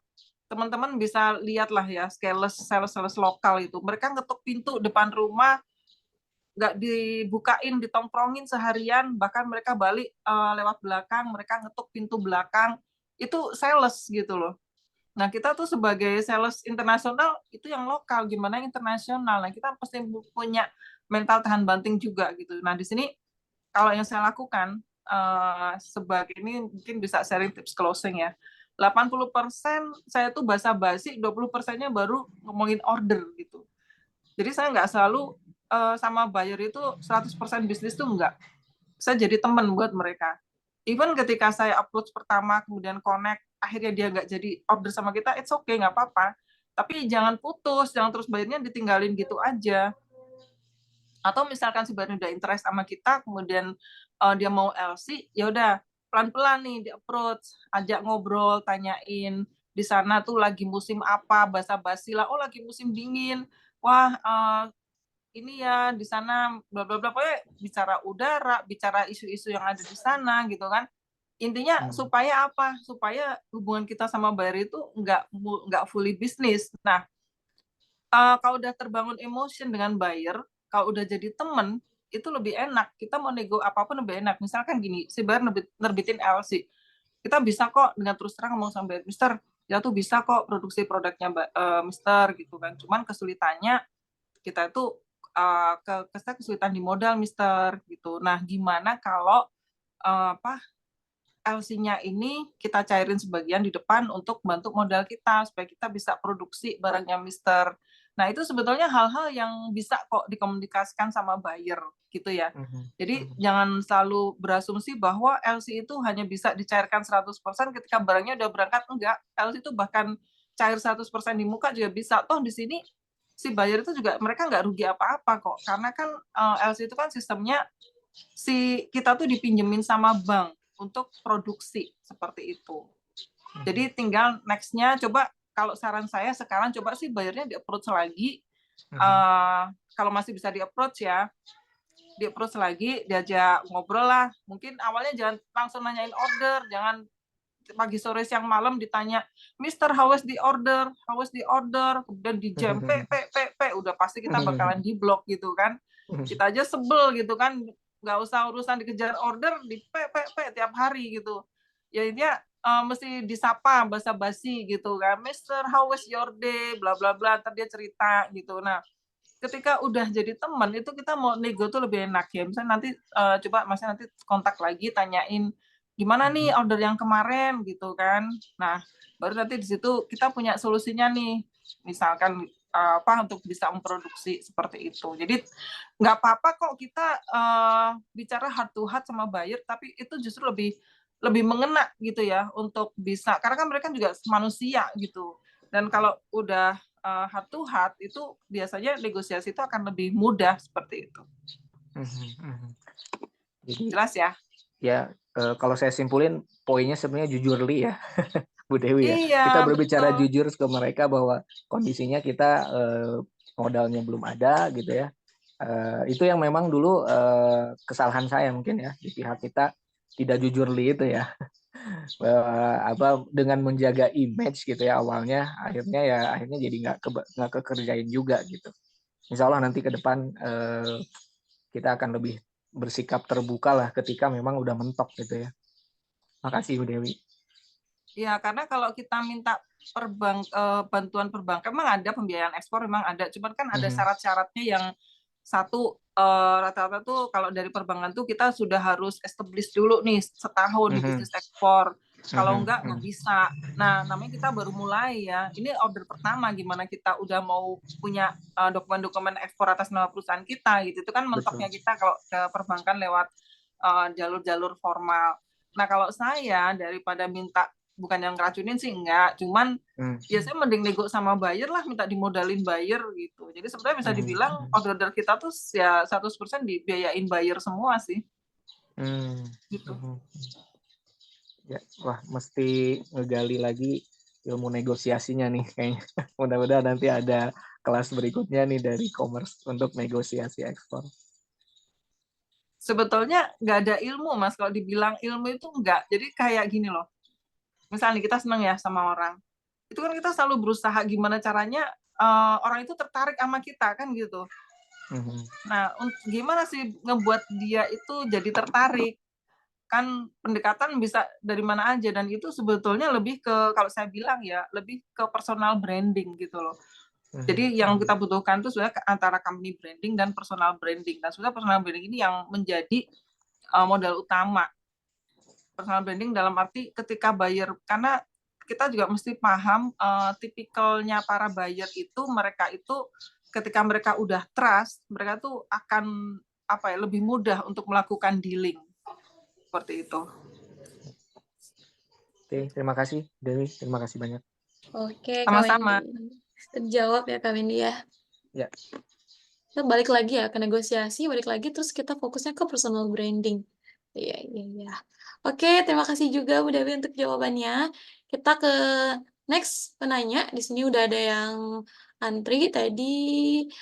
Ntar kita balik dulu ke Kak Ridwan. Ini Kak Ridwan udah ready belum ya mic-nya? Kak Ridwan, apakah di situ? Kalau belum ready, kita lanjut ya ke next. Ini juga ada Kak Jamie. Mangga silahkan Kak Jamie. Halo Bu Dewi. Ya, halo. Kebetulan saya pernah akses Instagramnya Bu Dewi itu. Kan itu ada jasa bikin website untuk ke luar negeri. Ya, kalau nggak salah 3 juta ya Bu ya. Tapi itu Oh, enggak. Website kita di 750.000 yang satu bahasa. itu tak chat WA nggak respon Bu. Jadi saya nggak lanjut gitu. Sebenarnya mau komunikasi dulu sih, tanya-tanya dulu, tapi nggak ada respon di WA-nya. Jadi mungkin nanti bisa dicek-cek ulang Bu. Terus produk saya kan kerajinan juga Bu. Kita di Indonesia biasa bikin kubah masjid dari Kuningan, terus kaligrafi Kuningan gitu. Dan kita yakinlah kualitas kita bagus. Itu kalau misal kita ada buyer dari luar negeri, kan biasanya custom itu. Itu Ya, ngekspornya gimana Bu? Itu Bu, kalau custom gitu. maksudnya apanya nih? Pengirimannya atau gimana? Pengirimannya itu lebih ke pengirimannya sih Bu. Misalkan mereka pesen pintu dari Kuningan gitu kan, pintu gede gitu, kayak pintu istana lah misalkan gitu. Itu pengirimannya gimana kalau kayak itu Bu?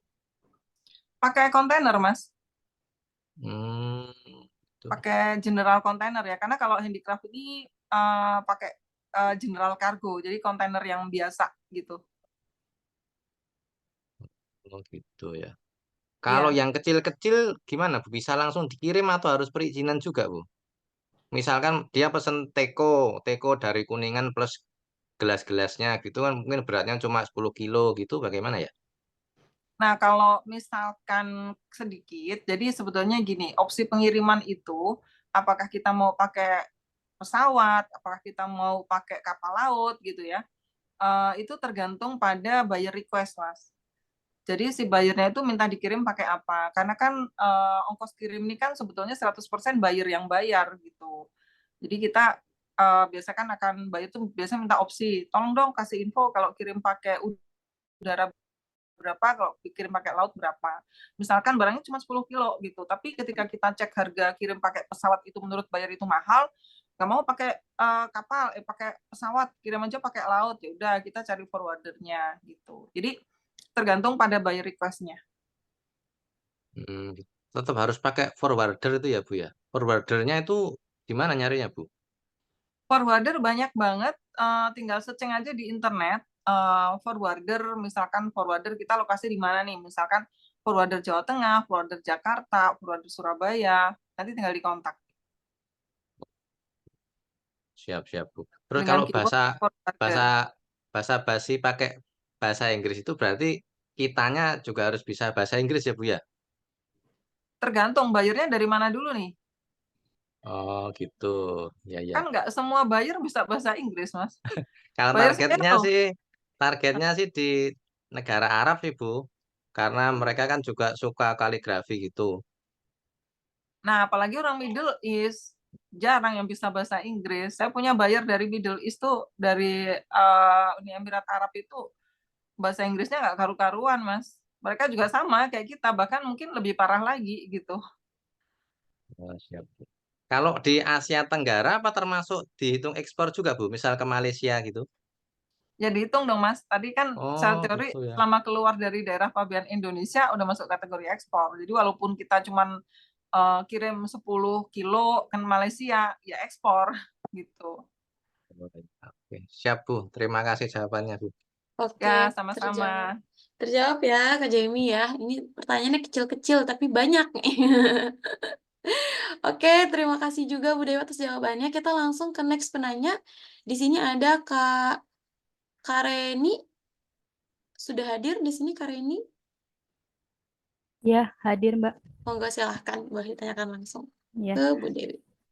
selamat siang semuanya. Begitu juga ke Ibu Dewi. Salam kenal. Senang sekali saya bisa bertemu langsung dan komunikasi ya, walaupun lewat webinar, karena saya selalu mengikuti postingan Bu Dewi di IG. Pertanyaan saya simpel aja ya Bu Dewi. Yang mau ditanyakan, apakah daun singkong dan buah rambutan itu bisa diekspor apa tidak? Eh, yang kedua, apakah itu memakai perizinan apa aja gitu, kalau misalnya memakai perizinan? Begitupun di daerah kami banyak sekali keripik pisang, Bu Dewi, ini yang dari pelaku UKM kami itu susah untuk memasarkannya. Jadi mau coba-coba ekspor, apakah yang tadi dikatakan Ibu Dewi itu susah ya, sulit untuk proses legalitasnya. Yang ketiga, apakah ada pendampingan awal untuk memulai ekspor biar kita bisa eh, melangkah untuk ekspornya itu mudah, karena mungkin teori dengan praktek itu suka berbeda ya Bu. Walaupun ya saya pribadi sering mengikuti webinar atau apalah tentang teori-teori ekspor itu, tapi kalau prakteknya kita kan belum bisa dimulai. Jadi apakah nanti pas begitu mau ekspor itu ada pendampingan apa tidak? Mungkin hanya itu aja sih Bu Dewi yang mau saya tanyakan. Terima kasih. Oke, terima kasih Kak Reni. Ada 3 pertanyaan ya tadi. Kira-kira rambutan dan daun singkong tuh bisa diekspor gitu ya, apa tidak? Terus kemudian kalau bisa seperti apa gitu ya. Kemudian juga yang kedua tadi banyak keripik pisang gitu ya di daerahnya Kak Reni, itu kira-kira bisa diekspor atau tidak? Kalau bisa terus kayak gimana caranya gitu ya. Kemudian pertanyaan yang ketiga itu, apakah ada pendampingan awal gitu ya. Mangga Bu Dewi silahkan. Oke, jadi kalau untuk tadi pertanyaan nomor 1 rambutan. Rambutan ya tadi ya? Rambutan sama daun Daun singkong. singkong gitu. Ya, rambutan sama daun singkong ya sudah pasti bisa ya, teman-teman. Jadi sebetulnya kalau ada pertanyaan ini bisa enggak, itu bisa enggak, selama tidak masuk kategori produk yang dilarang ekspor oleh pemerintah, itu bisa. Karena semua produk itu ada marketnya dan semua market itu ada produknya gitu ya. Nah, jadi kalau jawabannya bisa atau enggak, bisa. Nah, karena kayak rambutan itu kan teman-teman tahu sendiri ya, rambutan itu di luar negeri itu kan mahal banget. Kemarin saya tuh ada buyer visit dari UK, terus dia Oh, lagi you. saya ajak keliling kampung gitu kan, lihat rumah produksi, terus dia lihat pohon rambutan tuh, tetangga saya punya pohon rambutan, dia tuh sampai teriak-teriak, ini rambutan nih, boleh nggak minta gitu. Dia mau bayar 2 rambutan itu dengan harga berapa? Dia ngeluarin duit 100.000 gitu.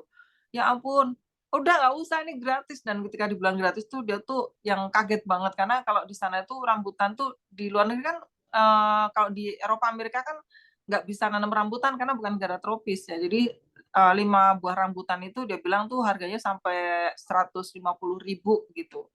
Nah, jadi ini kan sebetulnya menjadi peluang dari kita untuk bisa melakukan ekspor rambutan gitu. Jadi apapun produknya itu bisa diekspor. Kalau daun singkong juga pasti bisa ya, karena cuman yang biasanya makan daun singkong itu kan orang Indonesia ya. Jadi sebetulnya target market kita ya para diaspora yang ada di luar negeri, sehingga kita bisa mengekspor ke restoran-restoran Indonesia atau Asian market yang ada di luar negeri. Kemudian tadi pertanyaan kedua apa ya, Mbak? Pertanyaan kedua tadi, di daerah Karen ini banyak keripik Keripik pisang. pisang. Iya, Nah, keripik pisang. itu kira-kira gimana ya alur pengiriman produknya seperti itu. Gitu ya Karen ya? Iya. Kalau untuk bisa diekspor atau enggak sudah pasti bisa ya. Nah cuman tadi saya sudah sampaikan bahwa untuk makanan-makanan yang langsung masuk ke tubuh manusia itu kita harus terregister dulu di BPOM-nya negara tujuan seperti itu. Nah, cara untuk bisa terregisternya teman-teman bisa mencari di internet. Misalkan teman-teman mau kemana nih? Misalkan mau ke Amerika, di sana ada Food and Drug Administration, American Food and Drug Administration. Nah, itu harus diikuti dan usually memang persyaratan untuk makanan yang masuk ke tubuh manusia ini persyaratannya cukup berat. Jadi dari sisi hygiene dan sanitasinya kita juga harus compliant dengan regulasi negara tujuan ekspor. Kemudian nanti rumah produksi kita juga akan diaudit oleh agen yang ada di Indonesia ya. Ketika semua persyaratan sudah terpenuhi, baru kita bisa mendapatkan register dan baru bisa mengirim gitu. Kalau untuk pengirimannya sih sebetulnya nggak ada yang sulit selama regulasinya kita udah punya semua, itu kita udah tinggal kontak forwarder, kemudian nanti tinggal forwarder akan pick up barang ke lokasi kita gitu. Bu Dewi, maaf, ini untuk legalitas para pelaku UKM untuk keripik pisang itu kan kita udah diproses ya, halal, PIRT, uji mutu yang dan lain sebagainya gitu. Itu untuk memproses legalitas yang dari luar itu kita melalui apa? Di mana gitu maksudnya? Nah, jadi kalau halal, PIRT, bahkan BPOM Indonesia itu kan sebetulnya syarat untuk berjualan di Indonesia ya. Jadi sebetulnya itu nggak kepake gitu. Yang kita butuhkan adalah register di negara tujuan, BPOM-nya negara tujuan gitu. Jadi walaupun kita udah BPOM Indonesia, ya tetap harus terregister di sana gitu. Jadi apakah kita walaupun belum PIRT pun selama kita memenuhi regulasi negara dari tujuan, luar. ya kita bisa ekspor gitu. Nah, registernya di mana? Tadi udah saya sebutkan. Mbak mau ekspor kemana nih? Ke Amerika. Nah, di sana ada Food Administration. Nah, teman-teman bisa masuk ke situsnya FDA.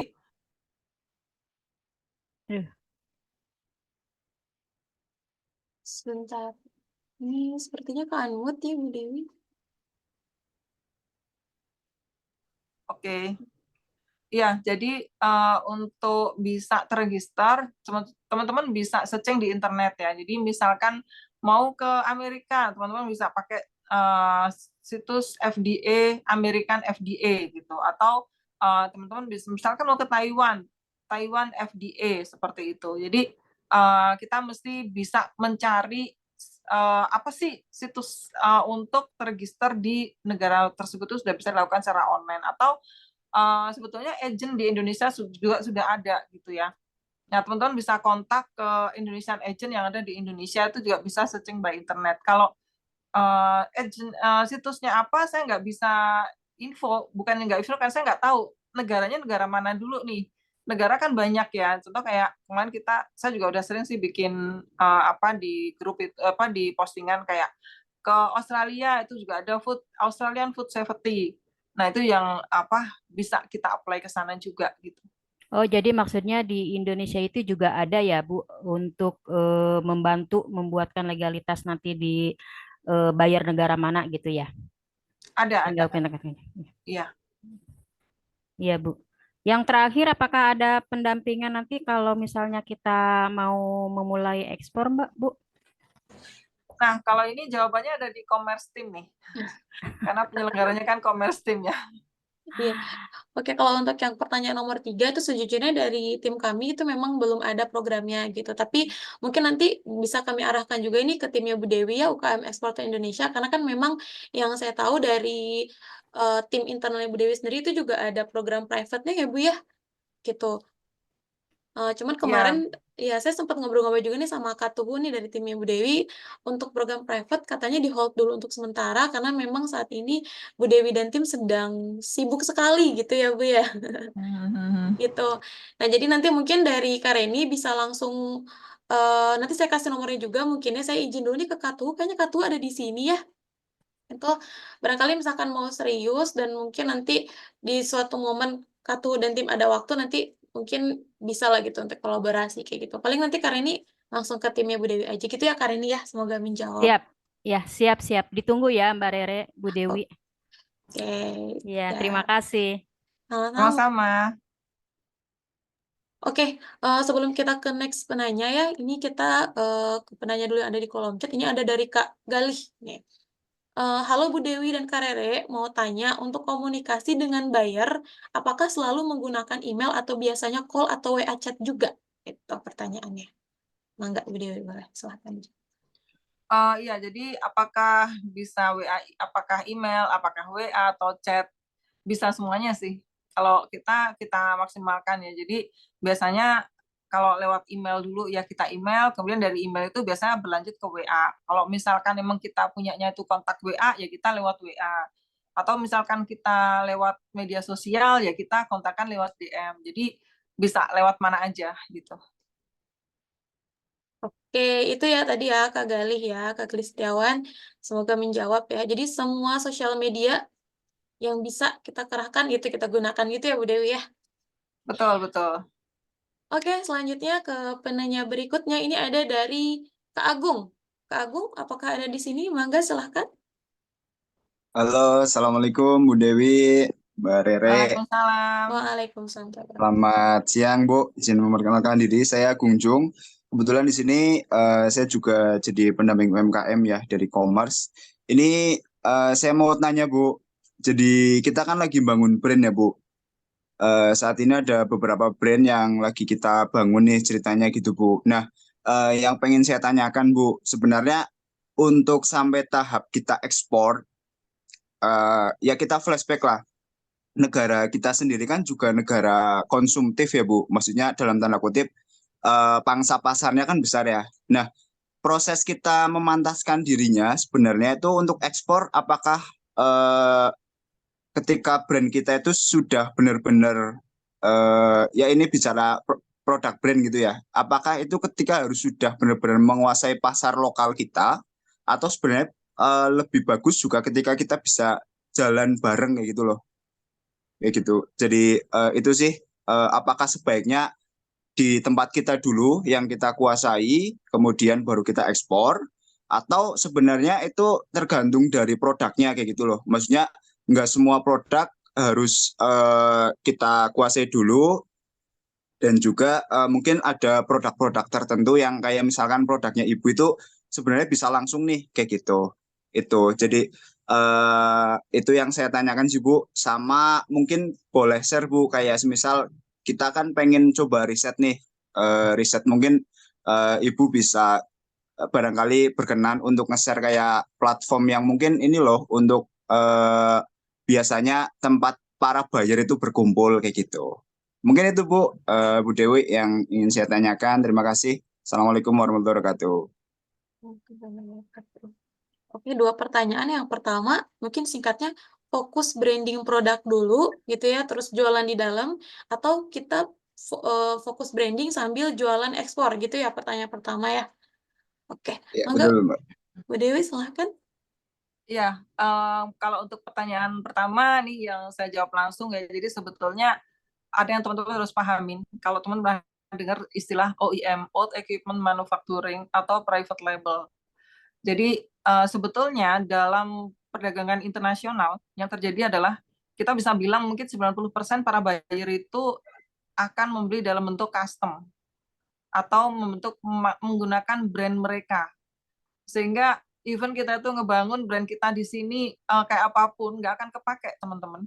Jadi kayak kita nih punya nih brand Divalesis. Selama 6 tahun jadi eksportir, nggak ada satupun yang beli Divalesis. Mereka beli pakai brandnya mereka, gitu. Jadi ya actualnya tidak perlu ngebangun brand di Indonesia dulu, karena itu nggak kepake. Buyer itu akan beli pakai brand mereka. Kenapa seperti itu? Ya kita bisa bayangin, bisa kita punya brand gula semut misalkan. Gula semut misalkan namanya gula semut Indonesian Resource misal, brandnya kayak gitu. Ketika kita bikin brand menggunakan packaging, di packaging itu kan pasti tertulis informasi-informasi perusahaan kita dong, karena kan brand kita. Di situ pasti ada alamat website kita, alamat email yang bisa dihubungin, lalu bahkan ada alamat perusahaan kita, nomor telepon kita. Logikanya para buyer itu kan para distributor, di mana mereka akan menjual lagi produk yang mereka impor itu ke negara-negara tetangga atau ke customer-customer mereka. Jadi kalau mereka beli pakai brandnya kita, itu udah pasti nggak aman buat mereka, karena di situ tertulis nama informasi tentang perusahaan kita. Nggak aman buat mereka karena nanti customer-nya buyer itu akan dengan sangat mudah direct kontak ke kita gitu loh. Nah, jadi di sini saran saya yang nggak usah mikirin brand di dalam negeri dulu, langsung aja keluar. Dan itu pun yang kita lakukan dulu gitu ya. Jadi kita pada saat awal tuh bahkan kita belum jualan sama sekali kok di Indonesia, tapi kita udah langsung keluar aja seperti itu. Siap. Jelas ya Mas ya? Ya, jelas Bu. Terima kasih Bu. Iya, tadi pertanyaan kedua apa ya, lupa? Pertanyaan kedua, website yang banyak bayarnya, gitu ya? Iya, mungkin Ya, jadi ada beberapa, tadi sudah ada di email, di materi ya, jadi teman-teman bisa pakai goforwardbusiness.com, itu situs buyer, situs untuk melakukan pencarian buyer. Memang ini situs yang berbayar ya, sekitar $400, cuman kita masih bisa memanfaatkan versi gratisnya, seperti itu. Nah, itu bisa digunakan. Atau sebetulnya kayak Facebook, itu juga bisa. Jadi teman-teman, Facebook jangan dipakai buat ngepoin mantan melulu ya, percuma gitu ya. Jadi Facebooknya dipakai buat cari duit mulai sekarang. Nah, caranya teman-teman bisa masuk ke situs-situs atau ke grup-grup ya. Misalnya kita punya produk misalkan, contohnya nih daun ketapang gitu. Kita mesti tahu dulu nih daun ketapang ini sebetulnya dipakai buat apa sih?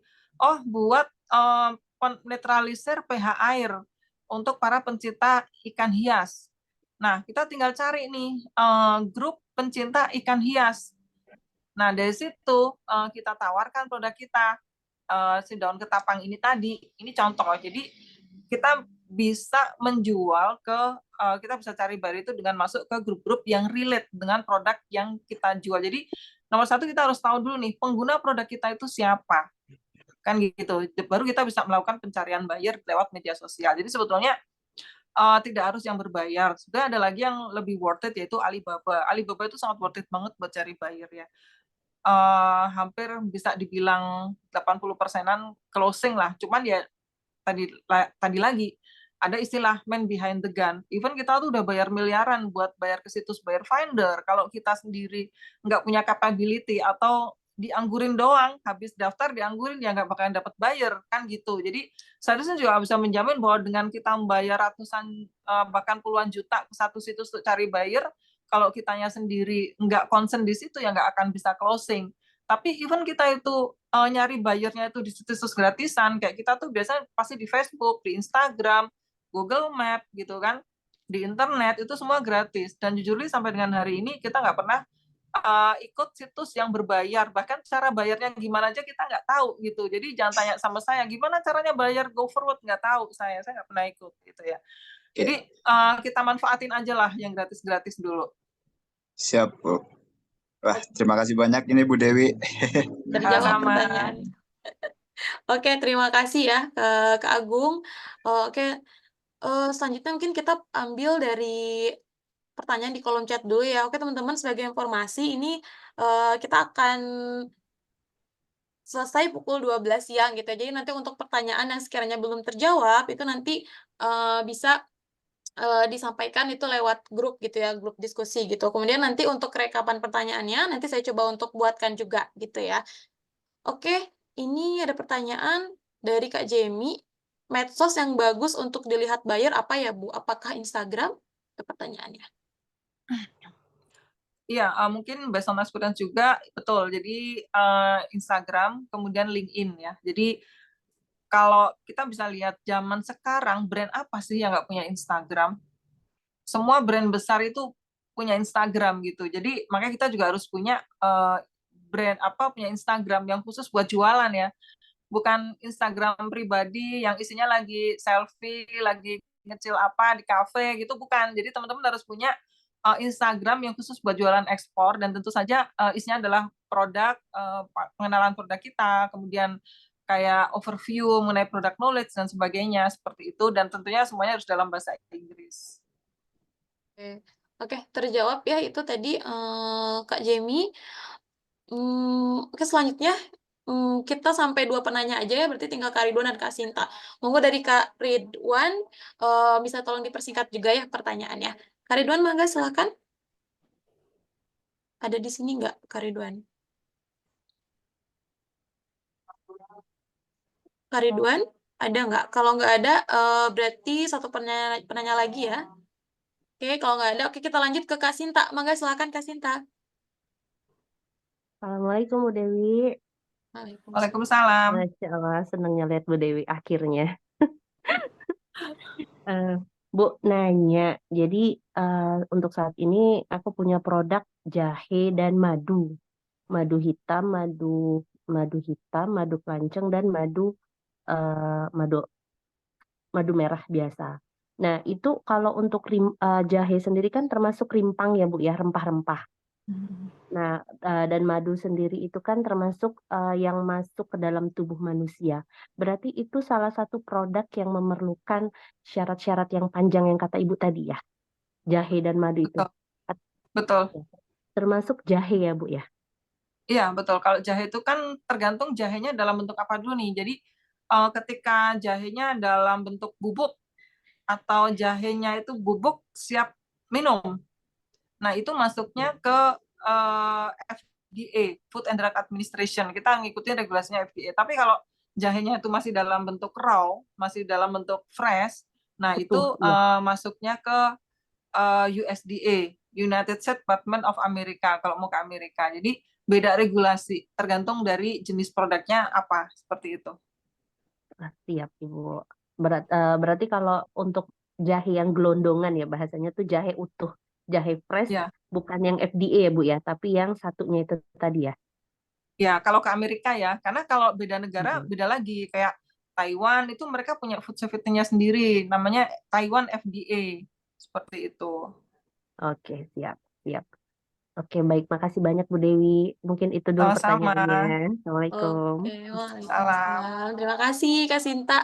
Oke, tadi karena Kak Ridwan AFK ya, kayaknya nggak hadir ya, nggak ada nih. Kita alihkan aja mungkin ke Kak Aldi Hakim. Monggo, silakan boleh bertanya lagi. Iya, Bu Dewi, sebelumnya terima kasih banyak tadi sudah banyak ilmu yang saya dapatkan, dan juga Mbak Rere terima kasih sudah memberikan saya kesempatan lagi.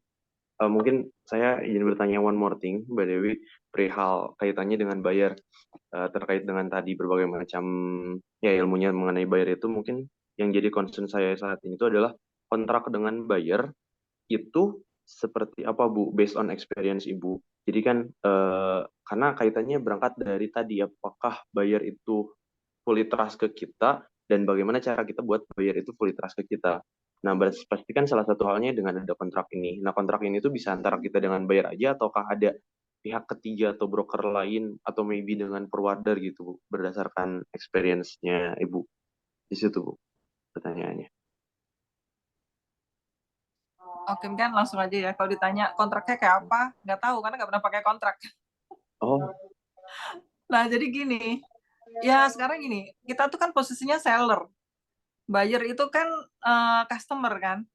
Ketika muncul yang namanya perjanjian kontrak, itu pasti lebih banyak neken ke seller, bukan neken ke buyer. Nanti kita pasti ditekan kayak, kamu harus kirim barang tepat waktu, kalau nggak tepat waktu kamu kena penalti sehari sekian, misalkan ya. Atau kalau kamu nanti kirim barang nggak sesuai sama spek, kamu harus gantinya 2 kali lipat, bla bla bla. Jadi kita sebagai seller itu tidak pernah sama sekali mengarahkan buyer untuk kontrak. kita mending si buyer ini beli putus. Ada order, dia order ke kita, kalau nggak ada ya udah paling kita reminder, Mister kapan nih ordernya gitu ya. Ya udah gitu aja.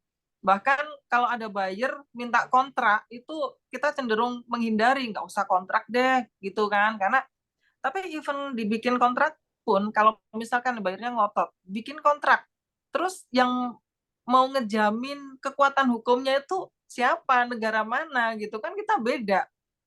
Kita punya wilayah hukum sendiri, buyer punya wilayah hukum sendiri gitu ya. Jadi saran saya sih nggak usah ngomongin kontrak deh sama buyer, jadi mending kesepakatan lesan aja, misalkan kamu bisa nggak, buyer tuh biasanya gitu, kamu bisa nggak supply aku segini 5 kontainer setiap bulan, bisa, udah cukup sampai di situ gitu. Jelas ya? Oh, I see. Oke, jelas Mbak Dewi. Terima kasih itu. Terus kepikiran sama saya. Nggak usah dipikirin, Mas. Ya, Bu, dari tadi. Oke, Ini Mbak Dewi dan Mbak Rere. Terima kasih banyak. terjawab ya Kak Aldi ya. Ya. Oke, thank you ya. Nah, untuk penanya langsung, kita stop dulu di sini. Ini saya alihkan dulu nih ke penanya di kolom chat. Bu Dewi, nih dari Gusti. Bu Dewi, di sela waktu kerja sebagai karyawan, saya tertarik dengan ekspor dengan modal paket data saja. Barangkali Ibu punya pengalaman gimana strategi memulai ekspor dengan paket data ini, Bu. Tentunya dari kuantitas kecil dulu menuju kuantitas yang lebih besar. Terima kasih, Ibu. Ini dari Gusti. Iya, jadi apa yang kami share tadi itu sebetulnya juga udah menjawab ya. Jadi gimana memulainya? Satu, cari supplier di sekitar rumah, kerjasama sama mereka. Lalu kita bikin legalitas perusahaan kita sendiri untuk approach buyer. Kemudian kita bikin marketing kits-nya, website, company profile, katalog produk, media sosial.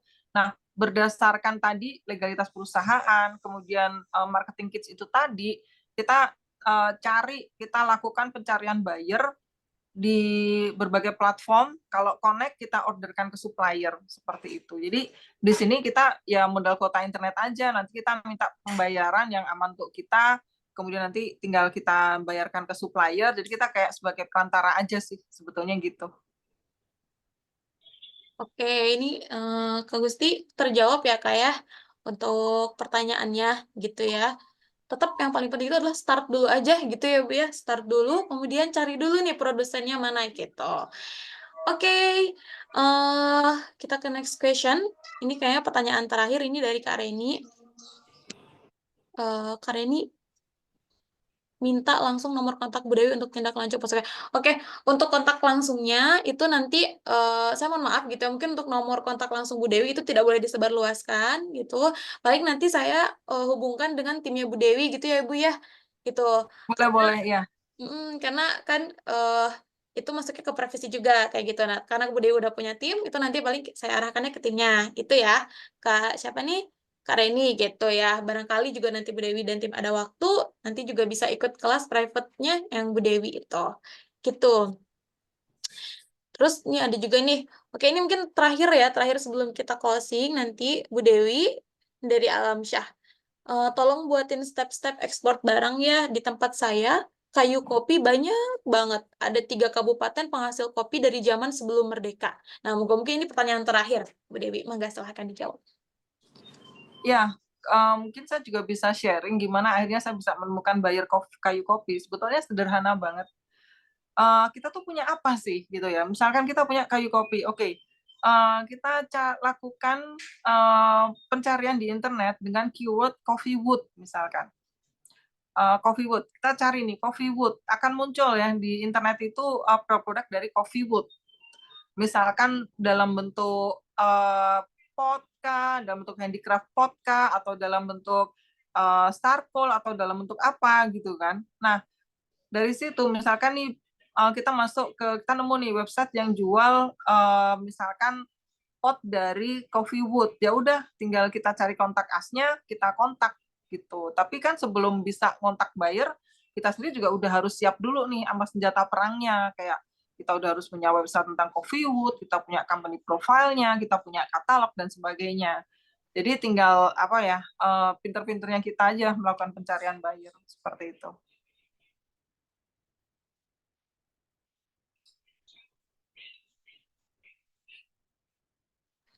Sorry. Oke, terjawab ya Kak Alamsyah ya. Jadi tetap nanti untuk step awalnya kita tetap nanti ngikutin seperti yang tadi udah dijelasin sama Bu Dewi juga gitu ya. Surat perizinan dan lain-lain gitu. Kemudian baru kita cari bayarnya kayak gitu. Yang paling pasti itu yang paling penting adalah kita tetap menyiapkan amunisi gitu ya Bu Dewi ya. Produknya harus ada dulu nih gitu. Jangan sampai kita nawarin ke buyer, nemu buyer ternyata produknya nggak ada. Seperti itu. Oke, rekan-rekan semuanya, kita sudah sampai di penghujung acara ya webinar kali ini. Saya dan tim ini mau mengucapkan terima kasih banyak nih untuk Bu Dewi yang sudah meluangkan waktu hari ini gitu ya. Ini sejujurnya ini baru pertama kali juga saya ketemu dengan Bu Dewi gitu karena sebelum-sebelumnya sibuk sekali gitu. Jadi saya bertemunya dengan Kak Tuhu kayak gitu. Nah, jadi sebelum kita closing, ini saya izinkan saya untuk reminder dulu buat rekan-rekan semuanya. Itu, nah spesial untuk rekan-rekan yang hadir di sini, itu ya ada benefitnya. Yang pertama, nanti rekan-rekan semua itu bisa ikut free webinar gratis bersama Snack Video hari Rabu, gitu, pukul 7 malam sampai pukul 9 malam, gitu.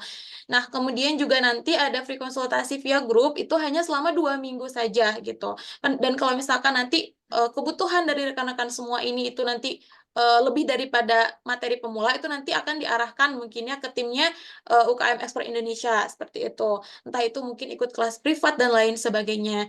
Nah, kemudian untuk rekaman video dan juga materi nanti akan kami share juga di grup gitu. Nah, kemudian yang terakhir banget ini jangan lupa kita juga ada door prize ini buat rekan-rekan semua. Kalau misalkan mau ikut, nah syaratnya itu mudah banget. Yang pertama itu silahkan follow akunnya Commerce ID, kemudian yang kedua follow akunnya Comclass, dan yang ketiga itu follow akunnya UKM_exporter_Indonesia gitu. Nah setelah itu nanti rekan-rekan semua bisa bikin semacam story atau juga reels di Instagram dan jangan lupa untuk tag ketiga akun di atas gitu. Nah nanti kita akan ambil 3 pemenangnya dan akan kita umumkan di hari Rabu saat webinar Snack Video berlangsung. Nah, untuk hadiahnya apa? Kita punya merchandise ya dari Commerce gitu dan itu kita spill apa ya? Nggak usah aku spill lah ya. Pokoknya ini dadakan dan ini semacam door prize gitu, surprise nanti buat teman-teman semua kayak gitu. Oke, sebelum kita tutup, mungkin teman-teman bisa buka kamera dulu ya, kita foto bareng dulu sama Bu Dewi buat kenang-kenangan kayak gitu. Monggo boleh banget nih buka kameranya. Kapan lagi loh ketemu lagi sama Bu Dewi? Aku aja susah banget ketemu sama Bu Dewi ini. Monggo silakan kita foto bareng ya.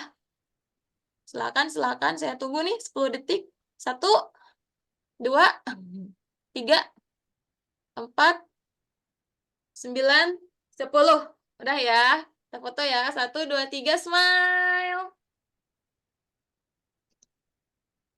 Oke, terima kasih banyak ya semuanya. Oke, udah. Ini, oke kalau gitu saya izin undur diri. Terima kasih sekali lagi untuk Bu Dewi dan tim. Terima kasih banyak. Sama. Iya, seneng banget ketemu Bu Dewi. Ya, senang banget Bu Dewi ketemu sama Bu Dewi. Sama-sama.